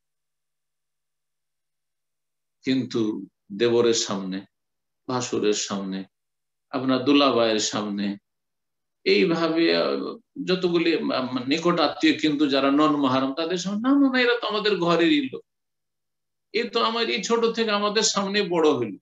এটা ছেলে হয়তো গ্রামের ছোট থেকে বড় হয়েছে আর সামালক হয়ে গেছে, আর পর্দা হয়নি তার সামনে, এটা ইসলাম নয়। তো এইগুলো হচ্ছে কি দেশাচার, ধর্মকর্ম করা, এটা কোরআন সুন্নাহর আলোকে দিন পালন করা নয়। কোরআনে কারীমকে আঁকড়ে ধরা এবং কোরআনে কারীমকে মজবুত করে ধরা, আর কোরআনে কারীম আল্লাহর কিতাব, আল্লাহর বিধানের অনুসরণ করা হচ্ছে যেইভাবে আল্লাহ, যেখানে, যেই ক্ষেত্রে যেইভাবে আল্লাহ দিক নির্দেশনা দিয়েছেন এবং তার রাসূল সাল্লাল্লাহু আলাইহি ওয়াসাল্লাম সেইভাবে জীবন যাপন করা। ওফি হাদিস আলী মারফুআন, আলী রাদিয়াল্লাহু তাআলা আনহু থেকে বর্ণিত একটি হাদিসে রয়েছে রাসূলুল্লাহ সাল্লাল্লাহু আলাইহি ওয়াসাল্লামের মারফু হাদিস, ইন্নাহা সাতাকুনু ফিতান, এমন একটা সময় আসবে যখন বহুমুখী ফিতনা, বিশৃঙ্খলা, ফিতনা, ফিতনা ব্যাপক অর্থ রাখে, বিশৃঙ্খলা, অশান্তিকে ফিতনা বলা হয়। ফিতনা বলা হয় মুসলিম মুসলিমে কলহ বিবাদকে, ফিতনা বিভক্তি, ফিতনা অশান্তি যত রকমের হয়ে থাকে, ফিতনা আপনার ইমানের ফিতনা, দুনিয়ার ক্ষেত্রে ফিতনা, পয়সার ফিতনা, নারী ফিতনা, অশ্লীলতার ফিতনা, এই আপনার ইন্টারনেটের ফিতনা, সোশ্যাল মিডিয়ার ফিতনা, ফিতনা। কুলতু, বলছেন আলী রাদিয়াল্লাহু আনহু, আমি বললাম মাল মাখরাজ মিনহা ইয়া রাসূল, হে আল্লাহর রাসূল, ফিতনা থেকে মুক্তির উপায় কি, কি করে আমরা বের হতে পারবো? আল্লাহ বলেন কিতাবুল্লাহ, আল্লাহর কিতাব আঁকড়ে ধরবে, আল্লাহর কিতাবকে আঁকড়ে ধরবে। এই হাদিসটি তিরমিজি, দারমিজিতে রয়েছে, কিন্তু এই হাদিসের দুটো সনদ রয়েছে, দুটোই হচ্ছে জয়ীফ, দুটি হচ্ছে জয়ীফ, দুর্বল। তবে আগের হাদিসটি সহিহ, আর এই মর্মে আয়াত পেশ করা হলো। এই মর্মে আরেকটু আলোচনা আছে, সেটা আমরা শেষ করে নিই। এই যে আমরা এতক্ষণ আলোচনা করলাম যে কিতাবকে শক্ত করে ধরতে হবে। তামাসসুক মানে কোরআন কারীমকে বা আল্লাহর কিতাবকে শক্ত করে ধারণ করতে হবে এবং তার হক আদায় করতে হবে। এর অর্থটা কি, মানে কিভাবে এটার বাস্তবায়ন করবে? মা মানা তামাসসুক বিল কিতাব, আল কিতাব কোরআনকে শক্ত করে ধারণ করার তাৎপর্য কি? ওয়াল কিয়াম বিহাক্কিহি, এবং তার হক আদায়টা কেমন করে করতে হবে, কোরআন কারীমের হকটা আদায় করব কিভাবে? বলছেন প্রথম হিফজুহু, কোরআন কারীম মুখস্থ করে যথাসাধ্য, পুরো কোরআন হাফেজ না হইলেও যথাসাধ্য যতটা সম্ভব মুখস্থ করবে। যে যে অবস্থায় রয়েছে না, কমপক্ষে কিছু ছোট ছোট সূরাগুলি মুখস্থ করবে, যাতে করে 5 ওয়াক্ত সালাতে সুন্দরভাবে সূরা ফাতিহার সাথে অন্যান্য বেশ কিছু সূরা পড়তে পারে। ওয়া তিলাওয়াতুহু, এবং তেলাওয়াত করা, শাব্দিক তেলাওয়াত নিয়মিত কম হলেও পাঠ করা, আর অর্থগত তেলাওয়াত হচ্ছে অনুসরণ করা। শেখ ইবনে হোসেন রহমাতুল্লাহ আলাইহি তার মাজালিসে শাহরি রমাদানে কোরআন কারীম সম্পর্কে আলোচনা করতে গিয়ে বলেছেন যে তেলাওয়াত হচ্ছে 2 রকমের। তেলাওয়াত হচ্ছে লফজি, শব্দগত তেলাওয়াত মানে আবৃত্তি করা, যেটা তেলাওয়াত বলে থাকে আমাদের ভাষায়। আর একটা হচ্ছে অর্থগত তেলাওয়াত, সেটা হচ্ছে অনুসরণ করা, ফলো করা। কোরআন কারীমে প্রতিটি ক্ষেত্রে যা আল্লাহ বলেছেন সেটা আকীদার ক্ষেত্রে বিশ্বাস রাখা, ইবাদতের ক্ষেত্রে সেইভাবে ইবাদতবন্দি করা, আখলাক চরিত্র এবং লেনদেনের ক্ষেত্রে, হালাল হারামের ক্ষেত্রে সেগুলি মেনে চলা। ওয়াল কিয়াম বিহি আনা আল-লাইল ওয়ান নাহার, রাত দিন কোরআন কারীমের বিধিবিধানের বাস্তবায়ন করা। যেখানে থাকেন না কেন আপনি, দেশে থাকেন, বিদেশে থাকেন, মুসলিম পরিবেশে থাকেন, অমুসলিম পরিবেশে থাকেন, অনুকূল প্রতিকূল যে কোনো পরিবেশে থাকেন না কেন, রাত দিন সবসময় কোরআন কারীম মেনে চলেন। ভাই এখানে নামাজ পড়ার পরিবেশ নেই, আর এখানে এইসব দেশে হিজাব করার পরিবেশ নেই, এইসব কথা চলবে। এগুলি যাদের কাছে ধর্মটি হচ্ছে অ্যাডিশনাল বিষয়, হইলো হইলো, না হইলো না হইলো, তাদের এটি দিনের কথা নয়। তাদাব্বুর আয়াতি, আল্লাহর আয়াতগুলি নিয়ে গভীরভাবে চিন্তা করা, একটু থেমে থেমে অর্থ বুঝে অনুধাবন করা। ইহলাল হালালিহি, আল্লাহ যাকে হালাল বলেছেন সেগুলিকে হালাল মনে করা। ওয়া তাহরিমু হারামিহি, আর যেগুলিকে আল্লাহ হারাম বলে সেগুলিকে হারাম মনে করা। ওয়াল ইনকিয়াদু লিআওয়ামিরিহি, আল্লাহর যে আদেশগুলি রয়েছে সে আদেশগুলির আনুগত্য করা, মেনে নেওয়া। ওয়াল ইনজিজারু বিজাওয়াজিরিহি, আর আল্লাহ যেগুলি থেকে সতর্ক সাবধান করেছেন সেগুলি থেকে বিরত থাকা। ওয়াল ইতিবারু বিআমসালি, আর যেসব দৃষ্টান্ত বা কাহিনী বর্ণনা করে সেগুলি থেকে শিক্ষা নেওয়া। ওয়াল ইত্তিআযু বিকাসাসিহি, আর যেসব ঘটনাবলী আল্লাহ বর্ণনা করে সেগুলি থেকে উপদেশ নেওয়া। ওয়াল ইলমু বিমুহকামিহি, ইলমের সাথে আমল, জানা, শিখা এবং আমল করা। মুহকাম যে আয়াতগুলি, যেগুলির বিধিবিধান রক্ষিত রয়েছে এবং সেগুলি স্পষ্ট আর আমাদের বাস্তব জীবনের সাথে সম্পর্কীয়, সেগুলির প্রতি আমল করা। তাসলিমু লিমুতাশাবিহি, আর যেগুলো মুতাশাবিহাত আয়াত, যেগুলো অর্থ বুঝি না, আলিফ লাম মিম, আলিফ লাম রা, কাফ হা ইয়া আইন সাদ বুঝি না, এগুলিকে মেনে নেওয়া যেগুলি আল্লাহর পক্ষ থেকে। এইরকমই আল্লাহ রাব্বুল সিফাত সম্পর্কে, আল্লাহর হাত আছে, এটা হচ্ছে মুহকাম, কিন্তু আল্লাহর হাত কেমন এটা হচ্ছে সুস্পষ্ট, সুতরাং আল্লাহর হাওয়ালা করে দাও। ওয়াল ওয়াকুফ ইনদা হুদুদিহি, আল্লাহ রাব্বুল সীমা রেখায় থেমে যাওয়া, যেখানে আল্লাহ থামতে বলেছেন থেমে যাওয়া, এখানে থেমে যাও, এরপরে আর চলবে না, এতদূর পর্যন্ত তোমার বর্ডার, এরপরে নিষিদ্ধ। ওয়াযাব্বু আনহু, এবং এই কোরআন কারীমের পক্ষ থেকে ডিফেন্স করা, লিতাহরিফিল গালিন, চরমপন্থীদের বিকৃতি থেকে রক্ষার জন্য। ওয়ান্তাহাল মুবতিলিন, আর বাতিলপন্থীদের আপনার বাতিল থেকে সুরক্ষার জন্য। ওয়ান নাসিহা লাহু, এবং কোরআন কারীমের হিতাকাঙ্ক্ষী হওয়া। বিকুল্লি মানিহা, যতগুলি দিক হতে পারে সব দিক থেকে এই কোরআন কারীমের হিতাকাঙ্ক্ষী হইতে হবে, নাসিহা করতে হবে। এই বলে সহিহ মুসলিমের প্রসিদ্ধ হাদিসটির দিকে ইঙ্গিত করা হয়েছে, যেখানে রাসূলুল্লাহ সাল্লাল্লাহু আলাইহি ওয়াসাল্লাম বলেছেন, তামিম দারি রাদিয়াল্লাহু তাআলা বর্ণিত, বলছেন আদ-দীনুন নাসিহা, দিন হচ্ছে হিতাকাঙ্ক্ষী হওয়ার নাম। কুল্লা লিমান, কার জন্য হিতাকাঙ্ক্ষী হওয়া, কার জন্য কল্যাণ কামনা করা? কারণ লিল্লাহি, আগে বলেন আল্লাহর জন্য। বলে কিতাবে, আল্লাহর কিতাব কোরআন কারীমের জন্য। বলে রাসূলিহা, রাসূল সাল্লাল্লাহু আলাইহি ওয়াসাল্লামের জন্য। বলে আইম্মাতুল মুসলিম, মুসলিম শাসক নেতাদের জন্য। বলে আইম্মাতুল মুসলিম ওয়া আম্মাতি, এবং মুসলিম জনগণের জন্য। সবার জন্য হিতাকাঙ্ক্ষী হইতে হবে, দরদি হইতে হবে, কল্যাণকামী হইতে হবে।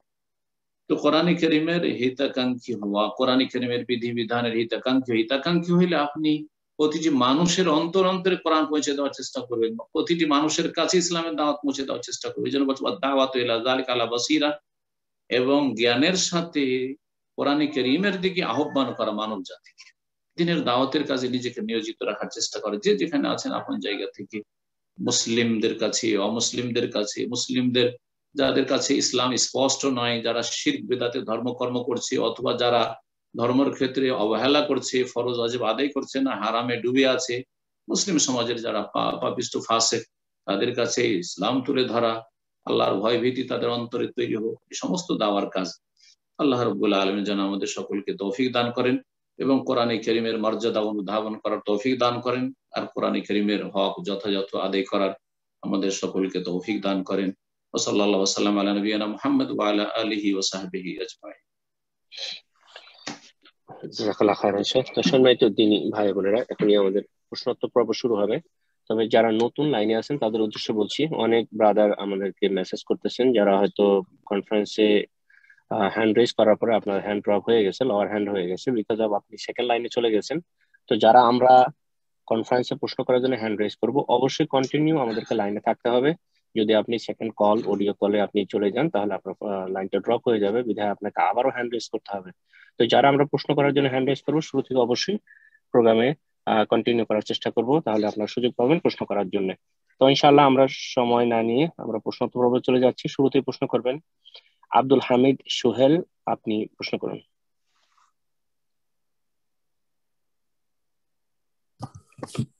আসসালামু আলাইকুম ওয়া রাহমাতুল্লাহ। ওয়ালাইকুম আসসালাম ওয়া রাহমাতুল্লাহি ওয়া বারাকাতুহু। শেখ, আমি কুইন্স নিউ ইয়র্ক থেকে বলছি। মাশাআল্লাহ মাশাআল্লাহ।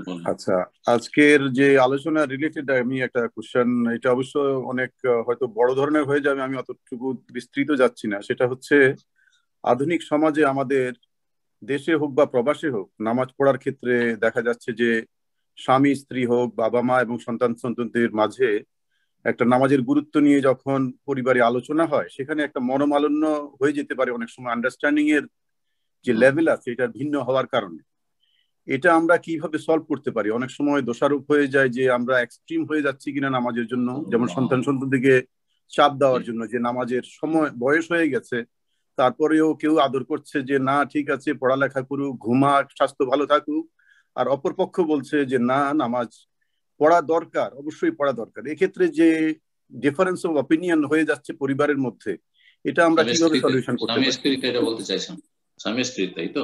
এটা শুধু স্বামী স্ত্রী না, এটা সন্তান সন্ততিকে নিয়েও করতে পারে। জি জি জি। আল্লাহ রাব্বুল আলামিন হেফাজত করেন। বিসমিল্লাহির রহমানির রহিম, আলহামদুলিল্লাহ ওয়াসসালাতু ওয়াসসালামু আলা রাসূলিল্লাহ। প্রথম প্রশ্ন করেছেন আমেরিকা থেকে বা নিউ ইয়র্ক থেকে, আর বলছেন যে আমাদের পরিবারে সালাতের বিষয়ে অনেক সময় সালাতের কথা বললে মত পার্থক্য হয়ে যায়, আর সেটা মনোমালিন্যতা পর্যন্ত পৌঁছে যায়। সালাতের কথা বললে সেটাকে মনে করে যে কঠোরতা হয়তো অবলম্বন করছি, আর মনে করে যে লেখাপড়া করছে, এখন ঘুমাবে ইত্যাদি।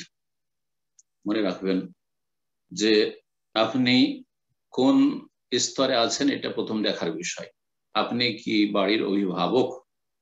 পশ্চিমা দেশে থেকে অনেক সময় মন মেজাজটা মানুষের ইসলাম থেকে মানে বিকৃত হয়ে চলে গেছে, অবিকৃত থাকে নাই। ইসলামে একটা প্রতিটি পরিবারের নেতৃত্বের একটা শিক্ষা দেওয়া হয়েছে, ধারণা দেওয়া হয়েছে। সেটা হচ্ছে যে স্বামী বা ছেলে মেয়েদের বাবা তিনি অভিভাবক, সুতরাং যে কোনো ভালো কাজের জন্য, এমনকি বৈধ কাজের জন্য বাবার হুকুম দেওয়ার পূর্ণ অধিকার রয়েছে। স্বামীর বৈধ কাজের জন্য বা নেকির কাজের জন্য, সেটা ধর্মীয় কাজ হোক অথবা পার্থিব সাংসারিক কাজ হোক, হুকুম দেওয়ার অধিকার রয়েছে। এবং স্ত্রীকে তার আনুগত্য করতে হবে, ছেলে মেয়েদেরকে তারা অধীনে যে বাবা মার ইসলামের দৃষ্টিতে, সুতরাং তাদেরকে আনুগত্য করতে হয়, আনুগত্য করা ফরজ। আতিউল্লাহ ওয়া আতিউর রাসূল ওয়া উলিল আমরি মিনকুম, তোমরা আল্লাহর আনুগত্য করো, আল্লাহকে মানো, রাসূলকে মানো এবং তোমাদের দায়িত্বশীলকে মানো। আর বাড়ির দায়িত্বশীল হচ্ছেন স্বামী স্ত্রীর জন্য, আর ছেলে মেয়েদের জন্য বাবা। আর বাবার পরে ছেলে মেয়েদের ক্ষেত্রে মা, কিন্তু আসল নেতৃত্ব রয়েছে। আর রিজালু কাওয়ামুনা আলান নিসা, পুরুষকে নেতৃত্ব দেওয়া হয়েছে। অনেক বোনেরা পশ্চিমা দেশে প্রভাবিত হওয়ার পরে আরে এটা কেমন কথা হলো, আমার সমান অধিকার আছে। না ভাই, আপনার সমান অধিকার নেই, আপনি অনুগত হবেন স্বামী। জি, ছেলেমেয়েরা সাবালক হলে মনে করে পাশাপাশি কাফেরদের পাশে বাস করার, এগুলি হচ্ছে কুপ্রভাব, সাইড এফেক্ট। যে মনে করে এটা কেমন কথা হলে, আমি সাবালক ছেলে, এখন আমি আমার 18 বছর বয়স হয়ে গেছে, আমি সবকিছু বুঝি, আমাকে কেন চাপ সৃষ্টি করবে আমার বাবা আর আমাদের সালাতের কথা বলবে। এই প্রবলেম গুলো আপনারা ফেস করছেন, কারণ প্রতিকূল পরিবেশে ছেলে মেয়েদেরকে মানুষ করাটা বড়ই জটিল। এই জন্যই তো বলা হয়েছে ভালো পরিবেশে থাকেন, আর আর নিজেকে রক্ষা করো আর নিজের পরিবারকে জাহান্নামের আযাব থেকে রক্ষা করো। আল্লাহ যেন সেটা সহজ করে দেন, আল্লাহ তৌফিক দান করেন।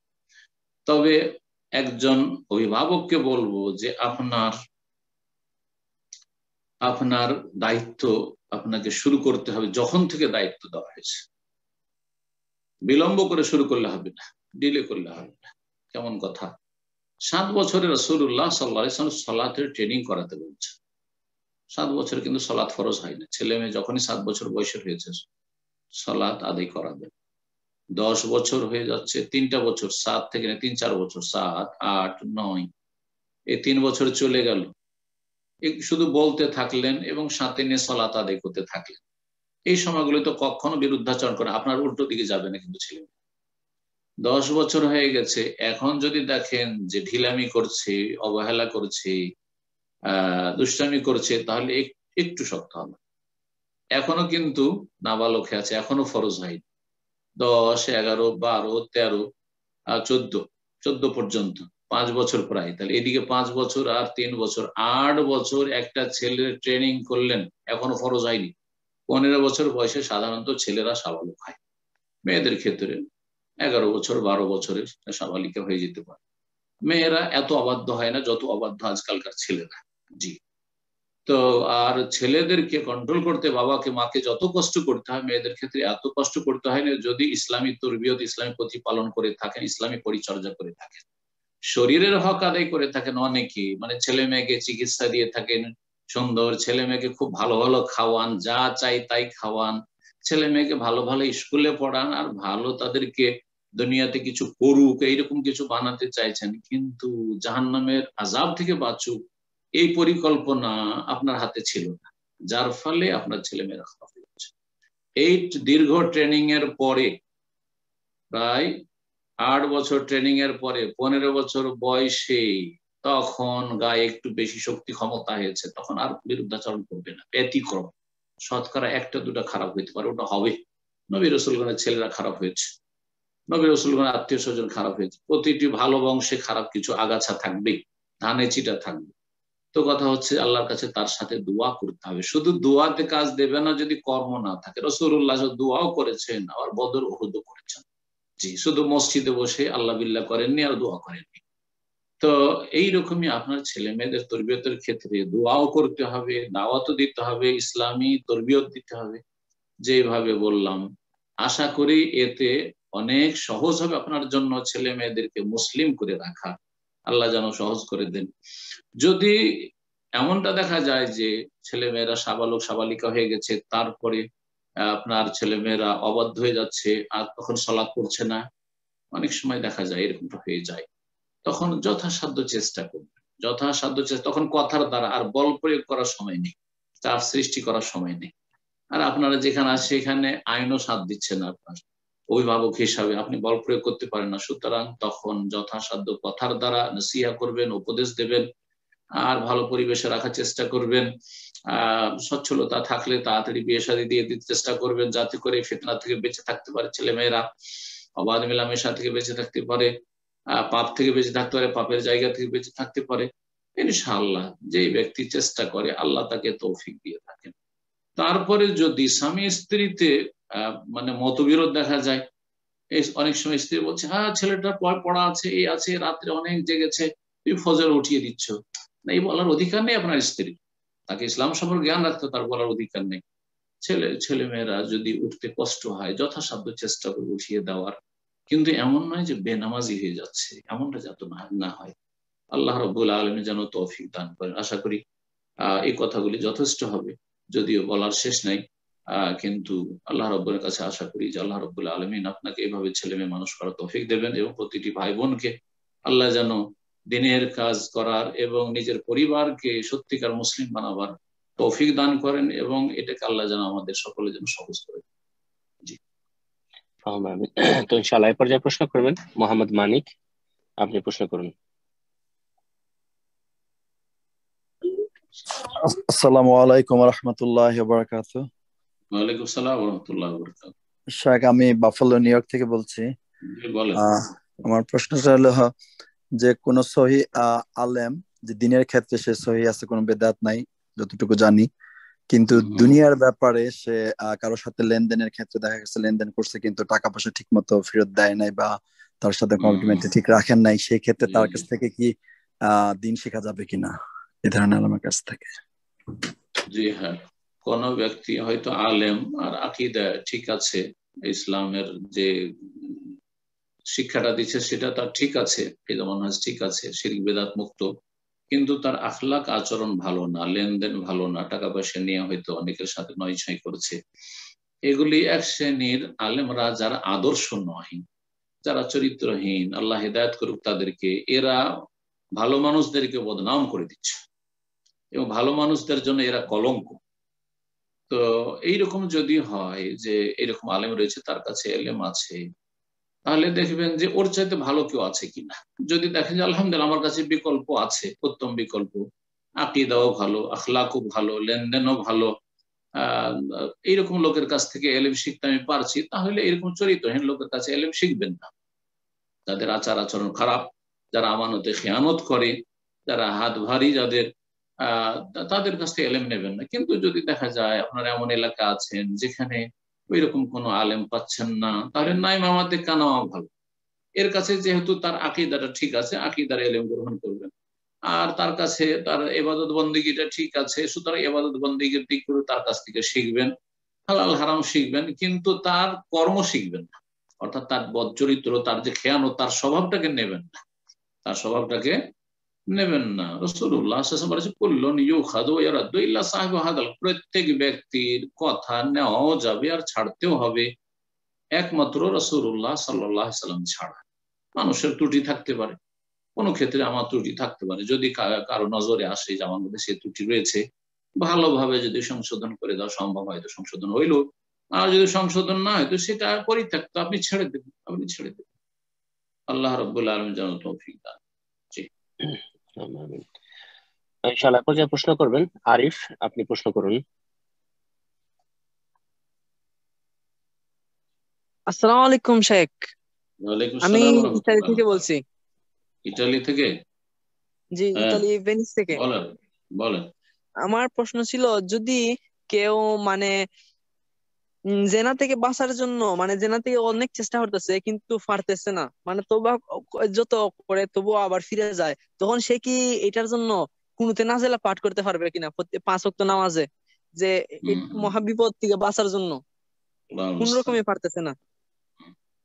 কুনুতুন নাজেলা হচ্ছে যদি মুসলিমদের উপর যদি কোন জালেমের অত্যাচার হয়, তখন কুনুতুন নাজেলা। কুনুতুন নাজেলার অর্থই হচ্ছে এটা, মানে বালা মুসিবত নাজেলা মানে নেমে এসেছে, বালা মুসিবত নেমে এসেছে কোনো জাতি বা পরিবার সম্প্রদায়ের উপর বা কোনো দেশের উপর, তখন এই জুলমের অবসানের জন্য আর জালেমদের সর্বনাশের জন্য আর মুসলিমদের উদ্ধার কামনার জন্য কুনুতে নাজেলা, এই হচ্ছে কুনুতে নাজেলা। কুনুতে নাজেলার ক্ষেত্রে এমনটা নয় এইরকমই ঝড় তুফানে, অথবা এই কিছুদিন আগে যখন করোনা আসলো, এই ফতোয়া অনেকে দিয়েছে যে করোনা দূর করার জন্য কুনুতে নাজেলা, না, ভুল কথা।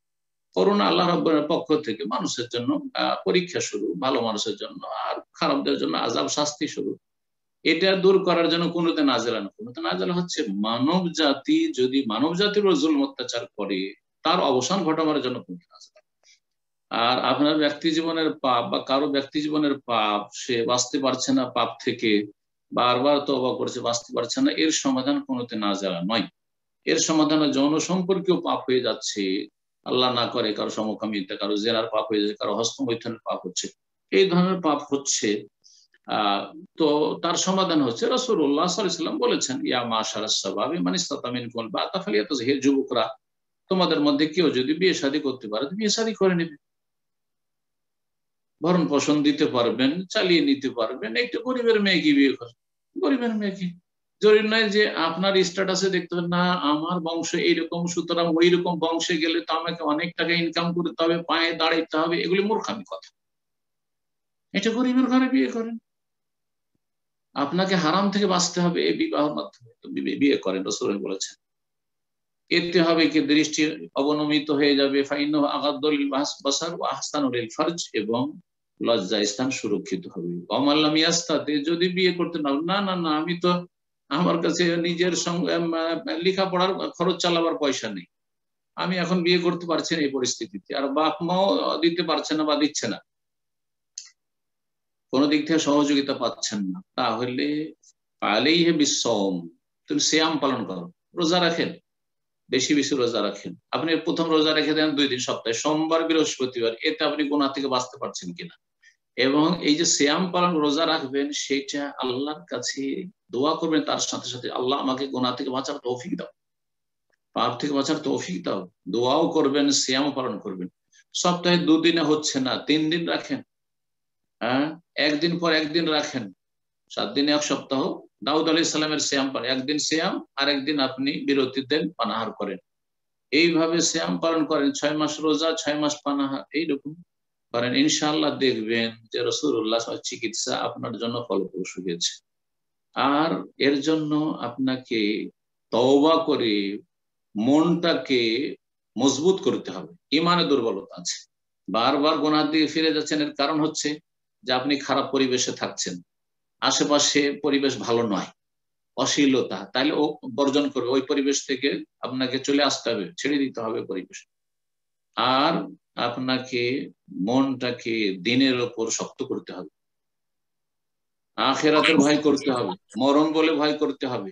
এক্ষুনি তো মরণ চলে আসে, আপনি যে পাপে যাচ্ছেন এখনই যদি মরণ চলে আসে কি হবে, এই কথাগুলি চিন্তা করতে হবে। যে কোনো সময় মরণ আসতে পারে, আল্লাহ না করে এই পাপের অবস্থায় মরণ চলে আসে।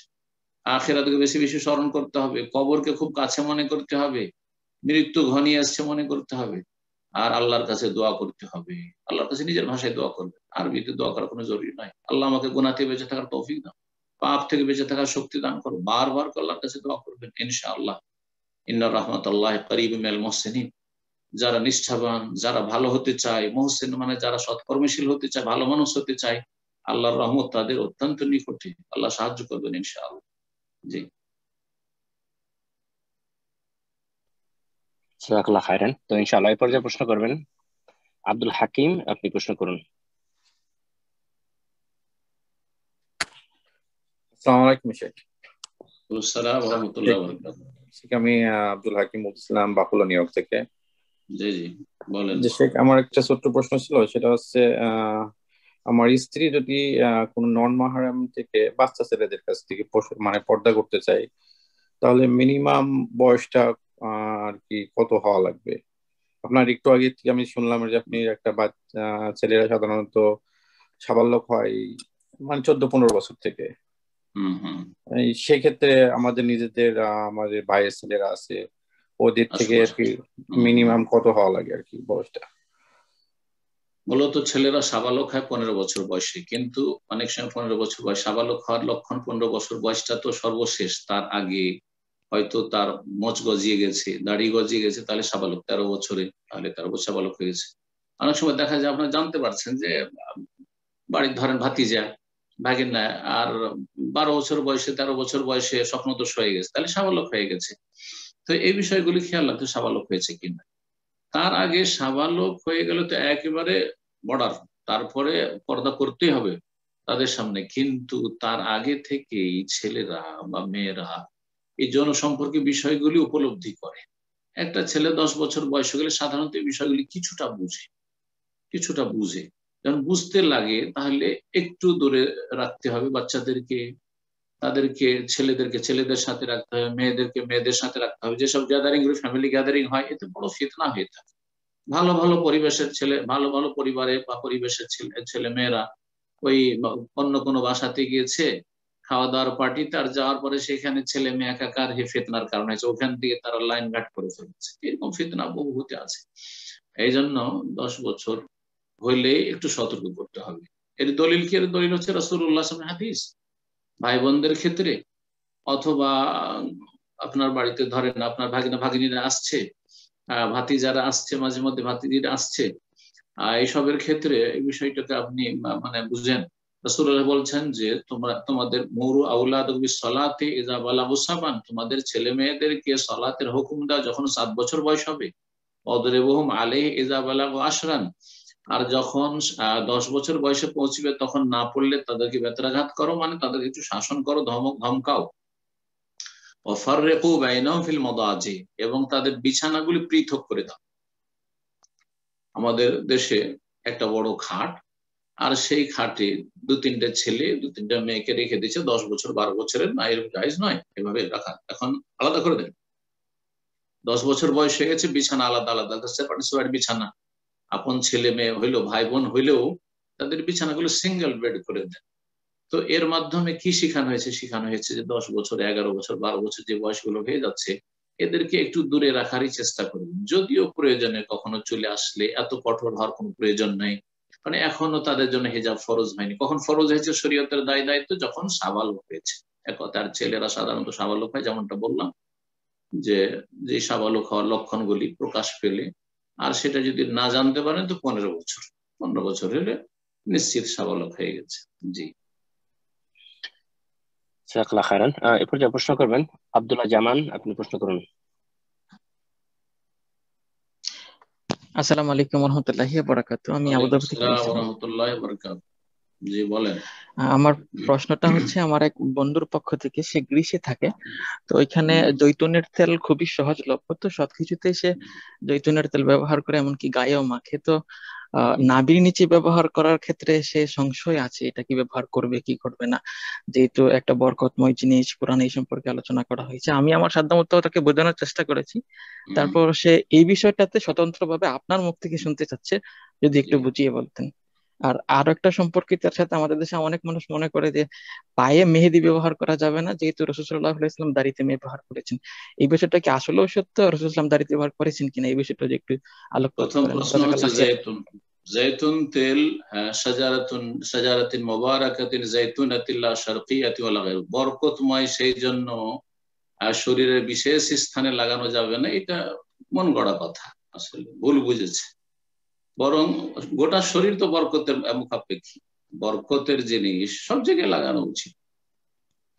তাহলে জমজমের পানিতে গোসল করা যাবে না? এই জন্য আমরা এক সময় যখন প্রথম সৌদি আরবে আমরা মদিনা ইউনিভার্সিটির ছাত্র, তখন আলহামদুলিল্লাহ আমরা জমজম পানিতে মক্কা গেছি, গোসল করেছি, উজু করেছি। তখন তো জমজম কূপের কাছে যেতে পারতাম, এখন তো বন্ধ করে দেওয়া হয়েছে।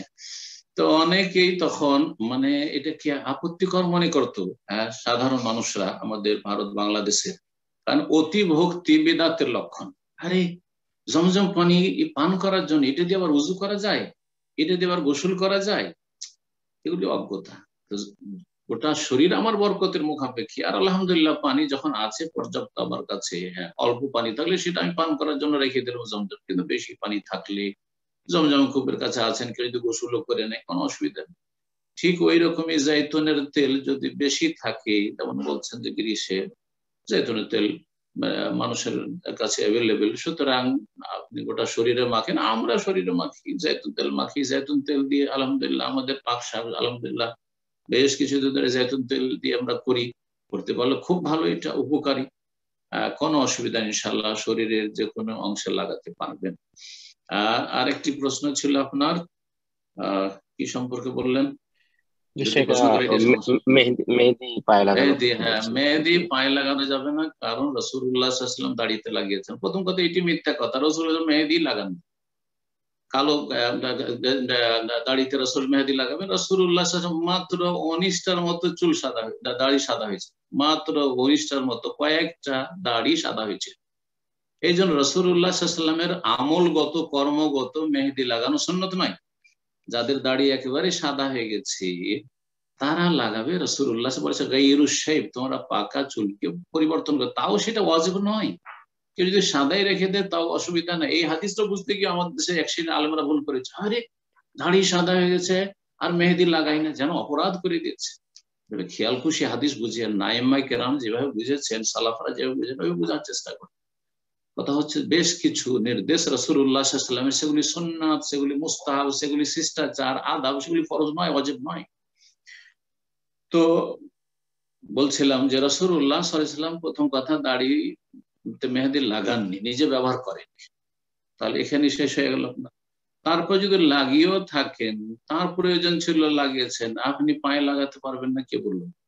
কিন্তু পুরুষরা হাতে পায়ে লাগাবে না, এটা আরেকটা মসলা জেনে নিতে হবে। পুরুষরা হাতে পায়ে মেহেদি লাগাবে না, কারণ মেহেদি হচ্ছে জিনত, সাজ, আর সেটা হচ্ছে মহিলাদের পরিচয়।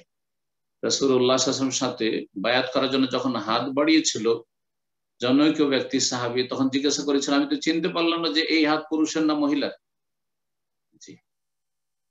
তো তার মানে মহিলার হাতে মেহেদি থাকবে আর পুরুষের হাতে থাকবে মেহেদি থাকবে না। সুতরাং কোন পুরুষের জন্য জায়েজ নয় যে হাতে পায়ে বা হাত পায়ের আঙুলে মেহেদি লাগাবে। এই মাসলা যদি না জানা থাকে তো জেনে না আবশ্যক, এটা নয়, এটা শুধু মহিলাদের জন্য। জি হ্যাঁ, চুলের ক্ষেত্রে, দাড়ির ক্ষেত্রে পুরুষরা দাড়িতে চুলে মেহেদি লাগাবে, কোনো অসুবিধা নেই। মেহেদি লাগাইতে পায়ে যেখানে প্রয়োজন হয়, কিন্তু যেমনটা বললাম যে পুরুষরা নয়। জি হ্যাঁ, কোথাও ধরেন ক্ষত হয়েছে, ঘা হয়েছে, কোথাও কিছু হয়েছে, যেখানে প্রয়োজন চিকিৎসা হিসেবে মেহেদি লাগাবার, সেটা ভিন্ন বিষয়। জি আল্লাহু আ'লাম। জাযাকাল্লাহ খায়রান। তো এ পর্যায়ে প্রশ্ন করবেন মোহাম্মদ হুসাইন মাস্টার, আপনি প্রশ্ন করুন।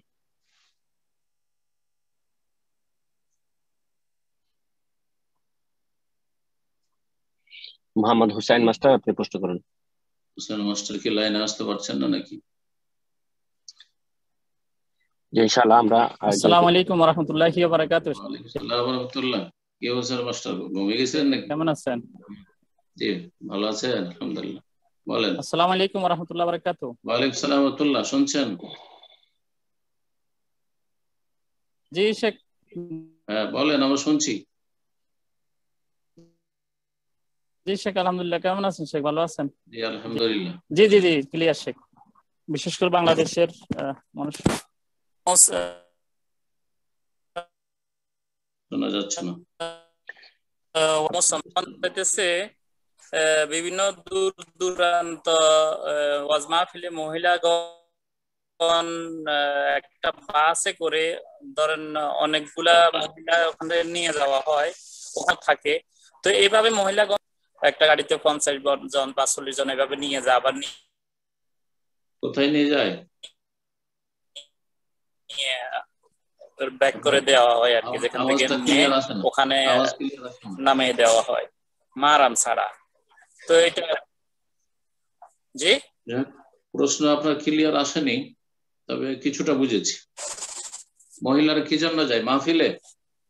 ওয়াজ মাহফিলে নাকি নাকি বাসে করে? ওয়াজ মাহফিলে বাসে করে মহিলাদেরকে নিয়ে যাওয়া হয় আর কি। সফরের দূরত্বে না শহরের ভিতরে? জি জি মাহফিলে যায়। জি মাহফিলে বলছি যে শহরে রাজশাহীতে মাহফিল, একটা বাসে করে অনেকগুলা মহিলাকে নিয়ে কিলোমিটার এরকম। জি একটা কত দূরে নিয়ে যাওয়া হয়? শুনতে পাচ্ছেন না মনে হয়। জি ওনার নেটওয়ার্কে প্রবলেম হচ্ছে। হুসাইন মাস্টার আপনি যদি শুনেন, আপনাদের সাথে প্রশ্ন করতে কিলোমিটার এরকম 10 কিলোমিটার 15 কিলোমিটার 10-15 কিলোমিটার অসুবিধা নেই। 10-15 কিলোমিটার অসুবিধা নাই, শহরের আনাচে কানাচে শহরে হলে কোনো অসুবিধা নেই। রাজশাহীর ভিতরে মাহফিলে নিয়ে যাচ্ছে বাসে করে অথবা কোনো একটা মাইক্রোতে করে, আর সেখানে বেশ কিছু মহিলার আছে, মাহরাম শর্ত নাই। মাহরাম শর্ত যদি দূরে হয়, শহরের বাইরে, এক শহর থেকে আরেক শহর, বেশ কিছু দূরে, অথবা এক শহর থেকে আরেক শহরে ফাঁকা ফাঁকা জায়গা আছে, বেশ কিছু দূর আর কি। একদিনের সফর মানে গাড়িতে একদিনের সফর না, হেঁটে ধরেন, যেমন হাদিসে এসছে মসজিদাতে অমিন ওয়া লাইলা, একদিনের মানে হেঁটে, তার মানে 2-4-10 কিলোমিটার নয়, তাহলে সেটা ধরেন 20-30 কিলোমিটার, 40 কিলোমিটার, 50 কিলোমিটার, বা এইরকম এক শহর থেকে আরেক শহর, যেখানে নিরাপত্তাহীনতা হইতে পারে, ফিতনার কারণ হইতে পারে। জি সেই জন্য মাহরামের শর্ত লাগানো হয়েছে। জি জাযাকাল্লাহ খাইরান। তো ইনশাআল্লাহ এই পর্যায়ে প্রশ্ন করবেন সুলতানা জেসমিন, আপনি প্রশ্ন করুন।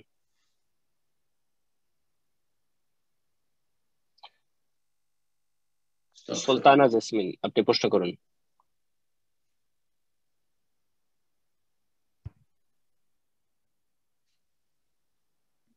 জি সিস্টার, আপনার ফোনটা আবারও আনমিউট করে নিন। ফোনটা আনমিউট হয়েছিল, নেটের কারণে হয়তো একটু ডিলে হচ্ছে। আপনি ফোনটা আনমিউট করে নিন, আবার প্রশ্ন করুন।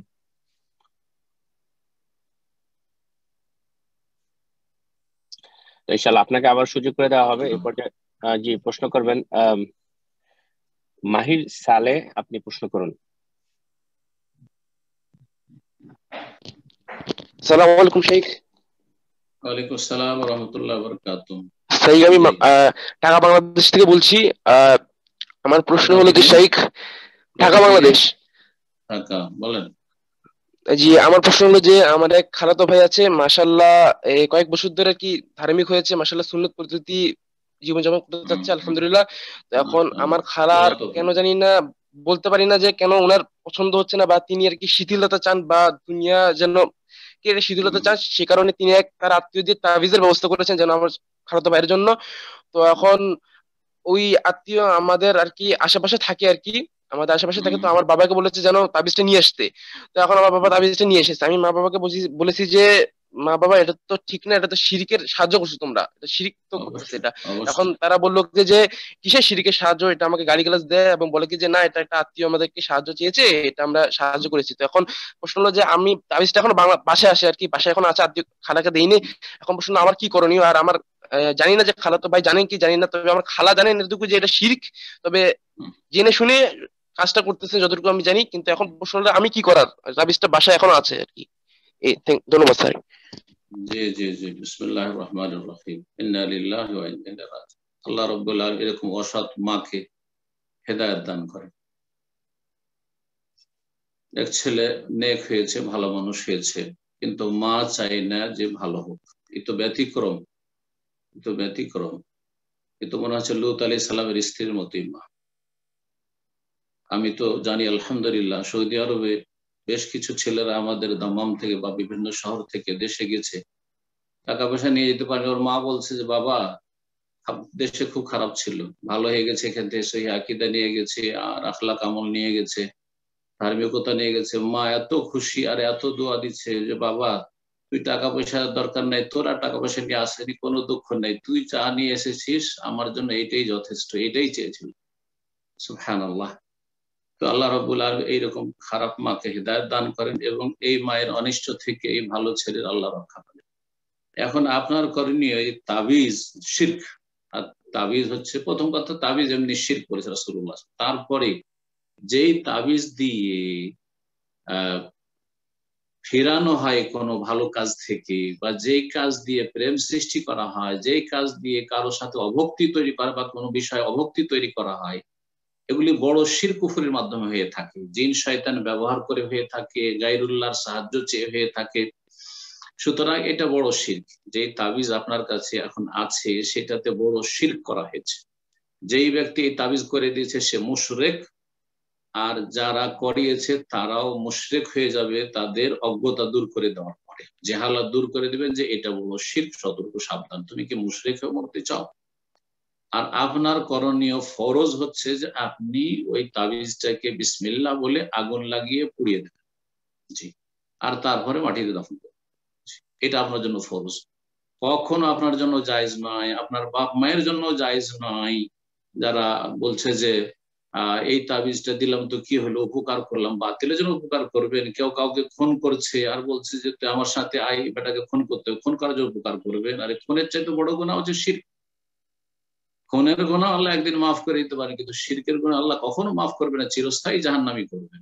আল্লাহ যেন আপনার বাপ মাকে সঠিক দিন জানার তৌফিক দান করেন এবং তাদেরকে সঠিক বুঝ দান করেন। আর এইরকমের শিরক কুফর যেটা স্থায়ী জাহান্নামে বানিয়ে তার থেকে বেঁচে থাকার তৌফিক দান করেন এবং আপনাকে ঈমানের উপর, ইসলামের উপর, তাওহীদের উপর শক্ত হওয়ার তৌফিক দান করে, শক্ত থাকার তৌফিক দান করে। যতই অসন্তুষ্ট এরকম অসৎ বাপ মা, আর ওই যে আপনার খালা বলছে যতই অসন্তুষ্ট হয়ে যাক না কেন, সেই ছেলেকে আমি উপদেশ দেব সে যেন দিনের ওপর শক্ত হয়ে থাকে, অটল হয়ে থাকে। ইন্নাল্লাযীনা ক্বালু রাব্বুনা আল্লাহ, যারা বলবে যে আমাদের প্রতিপালক রব আল্লাহ, সুম্মাস্তাকামু, আর তারপরে দিনের উপর অটল হয়ে গেল, শক্ত দৃঢ় হয়ে গেল, ফালা খাউফুন আলাইহিম ওয়ালা হুম ইয়াহজানুন, তাদের কোনো ভয় নেই, কোনো চিন্তা নেই, কোনো ভয় নেই। 2 দিনের দুনিয়া, যদি আল্লাহ না করে এই মা ক্ষতি করতে পারে শিরক কুফরি তাবিজ করে, যদি ক্ষতি করে দেয় সে আখিরাত ধ্বংস করবে তার, কিন্তু এই ছেলে ইনশাআল্লাহ কামিয়াব হবে, মাত্র কয়েকদিনের দুনিয়া, আল্লাহ দুনিয়ার ইষ্ট থেকে যেন এই ছেলের হেফাজত করেন। এইরকম যে কোনো ভালো মানুষ, ভালো ভাই বোনেরা যারা পাপ থেকে বাঁচতে চায় তাদের জন্য আল্লাহ সেটা যেন সহজ করে দেন, যারা নেক জীবন গড়তে চায় তাদের জন্য তা যেন সহজ করে দেন, আর যারা দিন থেকে ফিরাতে চায়, পাপের দিকে নিয়ে যেতে চায়, আল্লাহ তাদেরকে যেন হিদায়াত দান করেন, তাদের অনিষ্ট থেকে ভালো মানুষদের রক্ষা করেন। জাযাকাল্লাহ। বারাকাল্লাহু ফিকুম। তো ইনশাআল্লাহ এই পর্যায়ে প্রশ্ন করবেন ডালিম শেখ, আপনি প্রশ্ন করুন। আসসালামু আলাইকুম ওয়া রাহমাতুল্লাহি ওয়া বারাকাতুহু। ওয়া আলাইকুম আসসালাম ওয়া রাহমাতুল্লাহি ওয়া বারাকাতুহু। শেখ আমি মদিনা থেকে বলছি। তো আমার প্রশ্নটা ছিল যে সুজুদে সাহু, যে কোন সালাতে, সুন্নত সালাতে যদি 2টো সেজদার জায়গায় 3টে সেজদা হয়ে যায়, তো তারপর সালাম ফিরে দেওয়ার পর অন্য সালাত শুরু করে, সহজ সেজদা করতে ভুলে যায়, তো সেই সালাতকে পুনরায় করতে লাগবে নাকি করতে?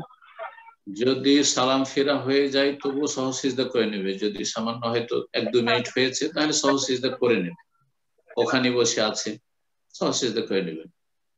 কারণ সালামের আগেও সহজ সিজদা আছে আর সহজ সিজদা সালামের পরে আছে, কিন্তু অন্য সালাত যদি শুরু করে দিয়ে থাকে তাহলে এই ক্ষেত্রে ওলামাদের ফতোয়া আছে যে সহজ সিজদা মাফ হয়ে যাবে ইনশাআল্লাহ, আল্লাহ মাফ করে, ঘাটতিটা থেকে গেল কিন্তু আল্লাহ মাফ করবে, কারণ সে ভুলে গেছে, রব্বানা লা তুআখিযনা ইন নাসিনা, অসুবিধা নেই। জাযাকাল্লাহু খাইরান। তো ইনশাআল্লাহ এই পর্যায়ে প্রশ্ন করবেন মোহাম্মদ আব্দুল কবির, আপনি প্রশ্ন করুন।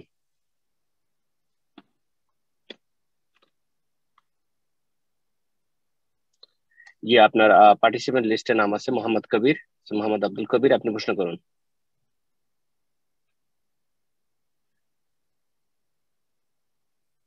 কি বলতে পারছেন না?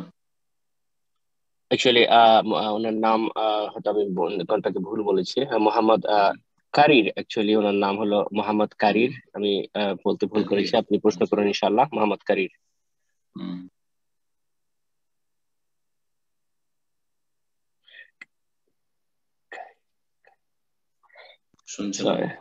না না, আসলে আমি ইনশাআল্লাহ আপনাকে পরে সুযোগ করে দিচ্ছি। এ পর্যায়ে প্রশ্ন করবেন তৌকির হোসেন, আপনি প্রশ্ন করুন। আসসালামু আলাইকুম ওয়া রাহমাতুল্লাহ। ওয়ালাইকুম আসসালাম ওয়া রাহমাতুল্লাহি ওয়া বারাকাতুহু। জি বলেন।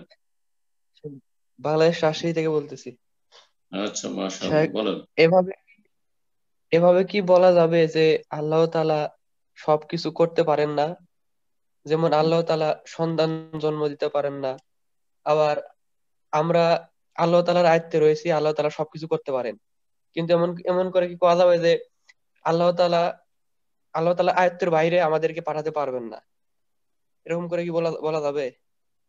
বা একজন মানুষ সালাফরা এই ধরনের কথা বলেননি, বুঝছি আপনার কথা। আর কোনো কথা আছে? হয়েছে প্রশ্ন? জি শেখ, আপনাকে আমি মিউট করেছি, আপনি কি ওনার সাথে কথা বলবেন আর একটু? জি ইনশাআল্লাহ, আমি যে ওনাকে আনমিউট করে দিয়েছি, আবার আপনি প্রশ্ন করুন। জি জি বলুন। এটাই আর কি, যে আরেকটা উদাহরণ দিচ্ছি, যে একজন মানুষ একই সাথে বড় আবার ছোট থাকতে পারে না, হয় তা সে বড় থাকে নয় ছোট থাকে, এরকম আর কি উদাহরণ মানুষ দিয়ে থাকে, এজন্য এটাই। আল্লাহ রাব্বুল আলামিন সম্পর্কে এই ধরনের কথা সালাফরা বলেননি, রাসূলুল্লাহ সাহাবায়ে কেরামগণ বলেননি। সুতরাং আমরা সালাফদের অনুসরণ করব, কোরআন সুন্নাহর অনুসরণ করব, তার সাথে সালাফদের অনুসরণ করব। আমরা এরকম ফালতু কথাবার্তা বলবো না। কথা বোঝা গেছে? আল্লাহ কোনো কাজ করতে পারবেন না এই ধরনের কথা তারা বলেননি। আমাদের দেশে এসব বাড়াবাড়ি কথা রয়েছে, অথচ দিনের মৌলিক বিষয়ের জ্ঞান নেই। যদি জিজ্ঞাসা করা হয় যে দিনের স্তর কয়টি, বুঝে না, জানেন। তকদিরের স্তর কয়টি, মারাতিবুল কদর, তা বলতে পারবে না। ইহসানের কয়টি রুকন রয়েছে তা বলতে পারবে না। আকীদার মৌলিক বিষয়ের জ্ঞান নেই। ইবাদত বন্দেগী সম্পর্কে খুঁটিনাটি জ্ঞান নেই, কিন্তু বাড়াবাড়ি কথাবার্তা রয়েছে। তো এইসব গুমরাহি থেকে নিজেদেরকে বাঁচাইতে হইলে কোরআনে কারিমে যেভাবে আছে সেভাবে বলবেন, হাদিসে যেভাবে আছে সেভাবে বলবেন, সালাফগণ যেভাবে বলেছেন সেভাবে বলবেন। যেসব কথা কোরআন হাদিস সুন্নাহ নেই এবং সালাফগণ বলেননি সেসব কথা বলে নিজেকে গুমরাহির দিকে ঠেলে দেবেন না। জি, আল্লাহ রাব্বুল আলা কুল্লি শাইইন কাদির, সবকিছুর উপর তিনি কাদির, সর্বশক্তিমান আল্লাহ বলেছেন, ব্যাস এইটুকু বলবো। কিন্তু এক একটা করে এটা তো আল্লাহর জন্য সমীচীন নয়, তো এটা করতে পারবেন কিনা, আল্লাহ করবেন না, করতে পারবেন না পারবেন এই কথা বলবো না, করতে পারবেন না পারবেন এইসব কথা বলবো না। এগুলো হচ্ছে লায়ানি ফালতু কথা। ওইসব লোকদের যাদের দিনের মৌলিক বিষয় শিখার আগ্রহ হয়তো নেই, বা অজ্ঞতার কারণে যেগুলি তাদের জন্য বেশি বেশি গুরুত্বপূর্ণ সেগুলি সম্পর্কে তারা তৎপর নয় শিখার, আর এইরকম ফালতু কথার পিছনে ঘুরে বেড়ায়, আল্লাহ যেন এইসব বসার কথা থেকে, লাগু কথা থেকে, ফালতু থেকে বেঁচে থাকার তৌফিক দান। তো ইনশাআল্লাহ আমি সুযোগ করে দিচ্ছি আমাদের ব্রাদার মোহাম্মদ খায়ের। আপনি প্রশ্ন করুন মোহাম্মদ খায়ের। মোহাম্মদ খায়ের, আপনার ফোনটা। জি, আসসালামু আলাইকুম ওয়া রাহমাতুল্লাহ। ওয়া আলাইকুম আসসালাম ওয়া রাহমাতুল্লাহি ওয়া বারাকাতুহু। বলেন। শেখ, আমি নিউ ইয়র্ক সানিসাইড থেকে বলছি। তো আমার মাশাআল্লাহ। প্রশ্নটা হলো, আমাদের এক আলেম, তার কাছে আমি কোরআন ক্লাস করি, তো হঠাৎ করে উনি আমারে বলল কি, আপনি কোথায় পাইছেন বুকে হাত দিয়ে নামাজ পড়া? তো এই কথাকে আমার সাথে তারপরে এমন রাগ করতে করতে চলে গেল সৌদি আরবে। কয় সৌদি আরবে যে এই যে হজে ফি নেয় এটা নাজায়েজ, তারা কোথায় পাইছে ফি নেওয়া? তা আমি বললাম যে এরা যে মেইনটেনেন্স করে সেই খরচটা কই থেকে দিবে তারা? জি জি। তো এই কোরআন সুন্নাহ অনুযায়ী আপনি তাকে একটু এই জবাবটা দিয়ে দেন এই দুইটা জিনিসের, প্লিজ। জাযাকাল্লাহ খাইর। যখন আপনাকে বলবে যে কোথায় পেয়েছেন বুকে হাত বাঁধা, তো বলবেন যে আপনার স্ত্রী কোথায় বুকে হাত বাঁধা পেয়েছে, জিজ্ঞেস করবেন যে তোমাদের হানাফি মহিলারা বুকে হাত বাঁধা কোথায় পেয়েছে, আমাদের বুকে হাত বাঁধারা তোমরা কেন, তোমাদের মহিলারা কেন নিয়ে নিল, জিজ্ঞেস করেন। হানাফি হবে তো স্বামী স্ত্রী দুজনই হানাফি হোক, কথা বোঝা গেছে? তো আল্লাহ হিদায়াত করে এই সব মজহাবের গড়া মোকাল্লিদ, আর এই বিশেষ করে বিদাতপন্থী মোল্লা যাদের মগজে ভাইরাস ঢুকে আছে শিরক বিদাতের, আর যাদের মধ্যে যত বেশি শিরক বিদাত আছে তারা তত বেশি সৌদি আরব বিদ্বেষী, তত বেশি তাওহীদ সুন্নতের দেশ বিদ্বেষী। কারণ তাদের বরদাস্ত হয় না যে আমরা দেশে মাজার পূজা করছি, দেশে পীর মুরিদের ব্যবসা করছি, তাবিজের ব্যবসা করছি, দেশে মিলাদ করছি, সৌদি আরবে সেগুলো করতে পাই না। এই হলো তাদের আক্রোশ। আল্লাহ রাব্বুল তাদেরকে কখনো সফল করবেন না। আল্লাহ সকলকে যেন হেদায়েত দান করেন, এটি আশা রাখবো। আর তার সাথে বলবো যে সে যদি বলে যে বুকে হাত বাঁধা কোথায় পেয়েছেন, আপনি বলবেন আমি শাফি মযহাব পেয়েছি, আপনারই তো বলছে যে চারটাই হক, হানফি শাফি মালিকি হাম্বলি চারটে হক। শাফি মযহাবে পেয়েছি, হাম্বলি মযহাবে পেয়েছি যে বুকে হাত বাঁধতে হবে। তুমি যদি হানফি মযহাব ফলো করে নাভির নিচে বাঁধতে পারো, তুমি তো দুটো মযহাবে আছে যে বুকে হাত বাঁধো, কথা বোঝা গেছে? তো কথা হচ্ছে যে এইসব মযহাবের অন্ধ মুকাল্লিদ না হয়ে রাসূলুল্লাহ সাল্লাল্লাহু আলাইহি ওয়াসাল্লাম সাহাবায়ে কেরামদের আমলের দিকে ফিরে আসতে হবে। রাসূলুল্লাহ সাহাবায়ে কেরামরা বুকের উপর হাত বাঁধতেন। আচ্ছা, বুকের উপর যদি হাত না বেঁধে থাকেন তো নবী সাল্লাল্লাহু আলাইহি ওয়াসাল্লামের সাহাবীরা কি মহিলারা বুকে বাঁধতেন আর পুরুষরা নাভির নিচে বাঁধতেন? এমন একটা কোন দলিল কিয়ামত পর্যন্ত হানাফিরা দিতে পারবে? কিয়ামত পর্যন্ত হানাফিদেরকে বলে রাখলাম যে কোথাও যদি থাকে নিয়ে এসে আমাকে দাও যে মহিলারা নবীর জামানায় সাল্লাল্লাহু আলাইহি ওয়াসাল্লাম বুকের উপর হাত বাঁধতো আর পুরুষরা নাভির নিচে হাত বাঁধতো। যদি দেখিতে পার কোন হানাফি, তাহলে আমি হানাফি, আর না হইলে তাদেরকে বলছি যে এসব থেকে তোবা টোবা করে এই অন্ধ তকলিদ থেকে সোজা কোরআন সুন্নাহর অনুসারী হয়ে যাও। আমরা বলছি যে শাফি হয়ে যাও, আবু হানিফাকে ছেড়ে দিয়ে আরেকজনের অন্ধ মুকাল্লিদ হয়ে যায়, আমরা রাসূলুল্লাহ সাল্লাল্লাহু আলাইহি ওয়াসাল্লামের খাঁটি উম্মত হয়ে যাও। কোন ইবাদাল্লাহ ইখওয়ানা, সবাই ভাই ভাই। আর তারপরে তার যে সৌদি আরব বিরুদ্ধে বিষোদগার, এটা হবেই। কারণ যার অন্তরে শিরকের মহব্বত আছে, বেদাতের মহব্বত আছে, সে কখনো তাওহীদ সুন্নতকে ভালোবাসবে না, সে কখনো তাওহীদ সুন্নতের দেশকে ভালোবাসবে না। সে চাইবে যে সৌদি আরবও এরকমই শিরক বেদাত হতে থাক, আর না হলে কোনোদিন ভালোবাসবে। আলাম তারদা আনকাল ইয়াহুদু ওয়ালান নাসারা হাত্তা তাত্তাবি মিল্লাতাহুম, যেমন ইহুদি নাসারা কখনো মেনে নিতে পারে যতক্ষণ পর্যন্ত তাদের অনুসারী না হয়ে যাবে মুসলিমরা, ঠিক তেমনি যারা কবর মাজার পূজারী সুফি বিদাতপন্থী, তারা মজহাবের অন্ধমুকালে, তারা কখনো কোরআন সুন্নাহর রেজাল অনুসারে আর শিরক মুক্ত থাকায় আর সৌদি আরবের তৌহিদ সুন্নাতের কখনো সন্তুষ্ট হতে পারবে না। কিন্তু মৌতুবেগাইদের তাদেরকে বলবো যে তোমরা তোমাদের আক্রোশে আত্মহত্যা করে দাও, কিন্তু কিছুই হবে না, কিছুই করতে পারবে না সৌদি আরবের ইনশাআল্লাহ। আল্লাহ রাব্বুল আলামিন যেন তৌহিদ সুন্নতের এবং তৌহিদ সুন্নতের দেশের আর যারা সারা বিশ্বে তৌহিদ সুন্নতের বাস্তবায়ন করে, শিরক বিদআত থেকে মুক্ত থাকে, তৌহিদ সুন্নতের দাওয়াত দিয়ে থাকে, শিরক বিদআত থেকে বারণ করে থাকে, আল্লাহ যেন তাদের সার্বিক হেফাজত করে। এবং যারা বিভ্রান্ত হয়ে রয়েছে তাদের জন্য দোয়া করব, তাদের আমরা হিতাকাঙ্ক্ষী, তাদের দরদি, তাদেরকে আমরা রোগী মনে করি, আল্লাহ যেন তাদেরকে সুস্থতা দান করেন, তাদেরকে কোরআন সুন্নাহর দিকে ফিরে আসার তৌফিক দান করেন। জি সম্মানিত দিনী ভাই বোনেরা, আমরা কনফারেন্সের একদম শেষ পর্যায়ে চলে এসেছি, অনেক সময় হয়ে গেল। অনেকেই হয়তো আজকে প্রশ্ন করতে গিয়েও প্রশ্ন করতে পারলেন না, নেট জনিত কারণে আপনাদের হ্যান্ড ড্রপ হয়ে গিয়েছিল বা আপনার লাইন থেকে বের হয়ে গিয়েছিলেন, বিধায় প্রশ্ন নিতে পারলাম না। তো ইনশাআল্লাহ আমরা আপনাদের প্রশ্নগুলো নেক্সট উইকে নেওয়ার চেষ্টা করব, অন টাইমে প্রোগ্রামে আসার চেষ্টা করবেন, নিয়ত টাইম দুপুর 1টার সময় ইনশাআল্লাহ। আর সর্বশেষ প্রশ্ন হচ্ছে আজকে ইনশাআল্লাহ, আজকে সর্বশেষ প্রশ্ন করবেন মোহাম্মদ আজাদ, আপনি প্রশ্ন করুন।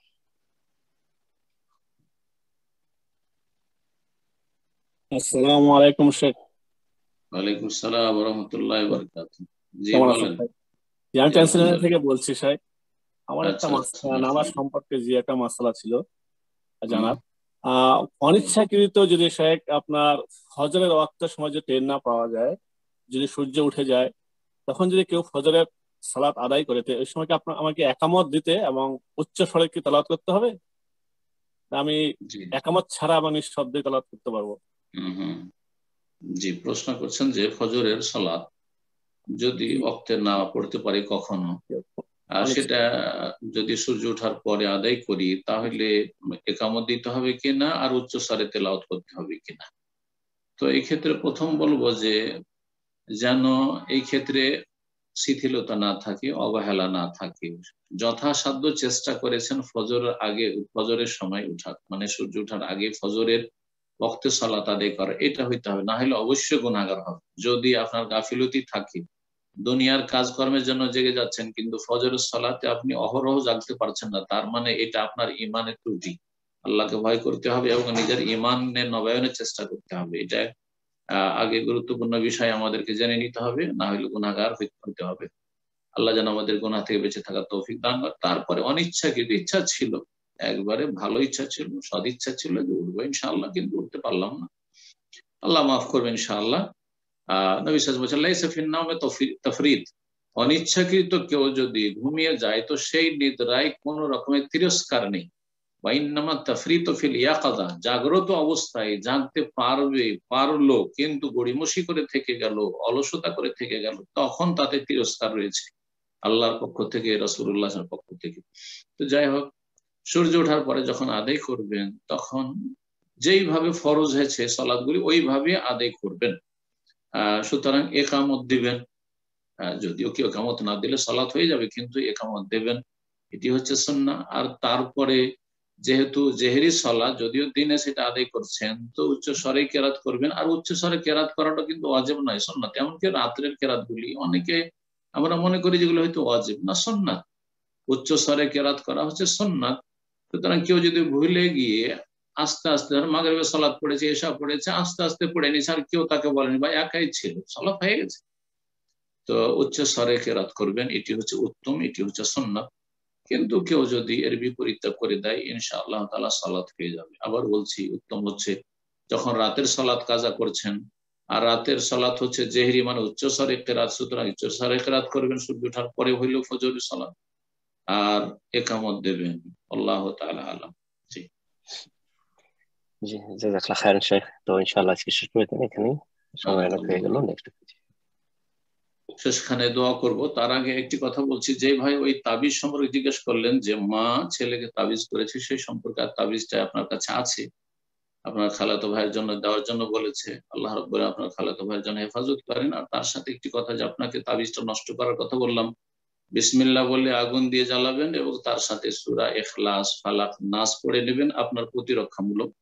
যাতে করে আপনার অন্তরে দুর্বলতা যদি থাকে তো আপনার ক্ষতি না হয় ইনশাআল্লাহ, কোনো ক্ষতি হবে না ইনশাআল্লাহ, কোনো ক্ষতি হবে না।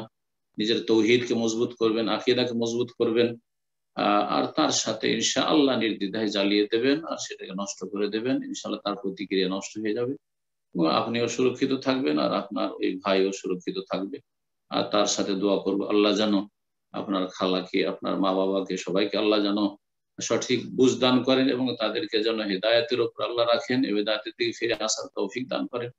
আর অন্যায় থেকে, পাপ থেকে, শিরক থেকে, বেদাত থেকে আপনাদের আমাদের সকলকে বেঁচে থাকার তৌফিক দান করেন। যেসব ভাইরা বোনেরা আজকের আমাদের আলোচনায় উপস্থিত হয়েছেন, আল্লাহ সকলকে যেন উত্তম প্রতিদান দান করেন এবং সকলের নেক আমল কবুল করেন, নেক হায়াত দান করেন। আল্লাহ আমাদের সকলের রুজিতে, ছেলে মেয়েতে, পরিবার পরিজনে, সবকিছুতে সুস্থতায় আল্লাহ যেন বরকত দান করেন এবং সমস্ত অনিষ্ট থেকে, বালা মুসিবত থেকে, মহামারী থেকে আল্লাহ যেন আমাদেরকে রক্ষা করেন এবং আল্লাহ রাব্বুল আলামিন এই মহামারীকে যেন আমাদের উপর থেকে উঠিয়ে নেন।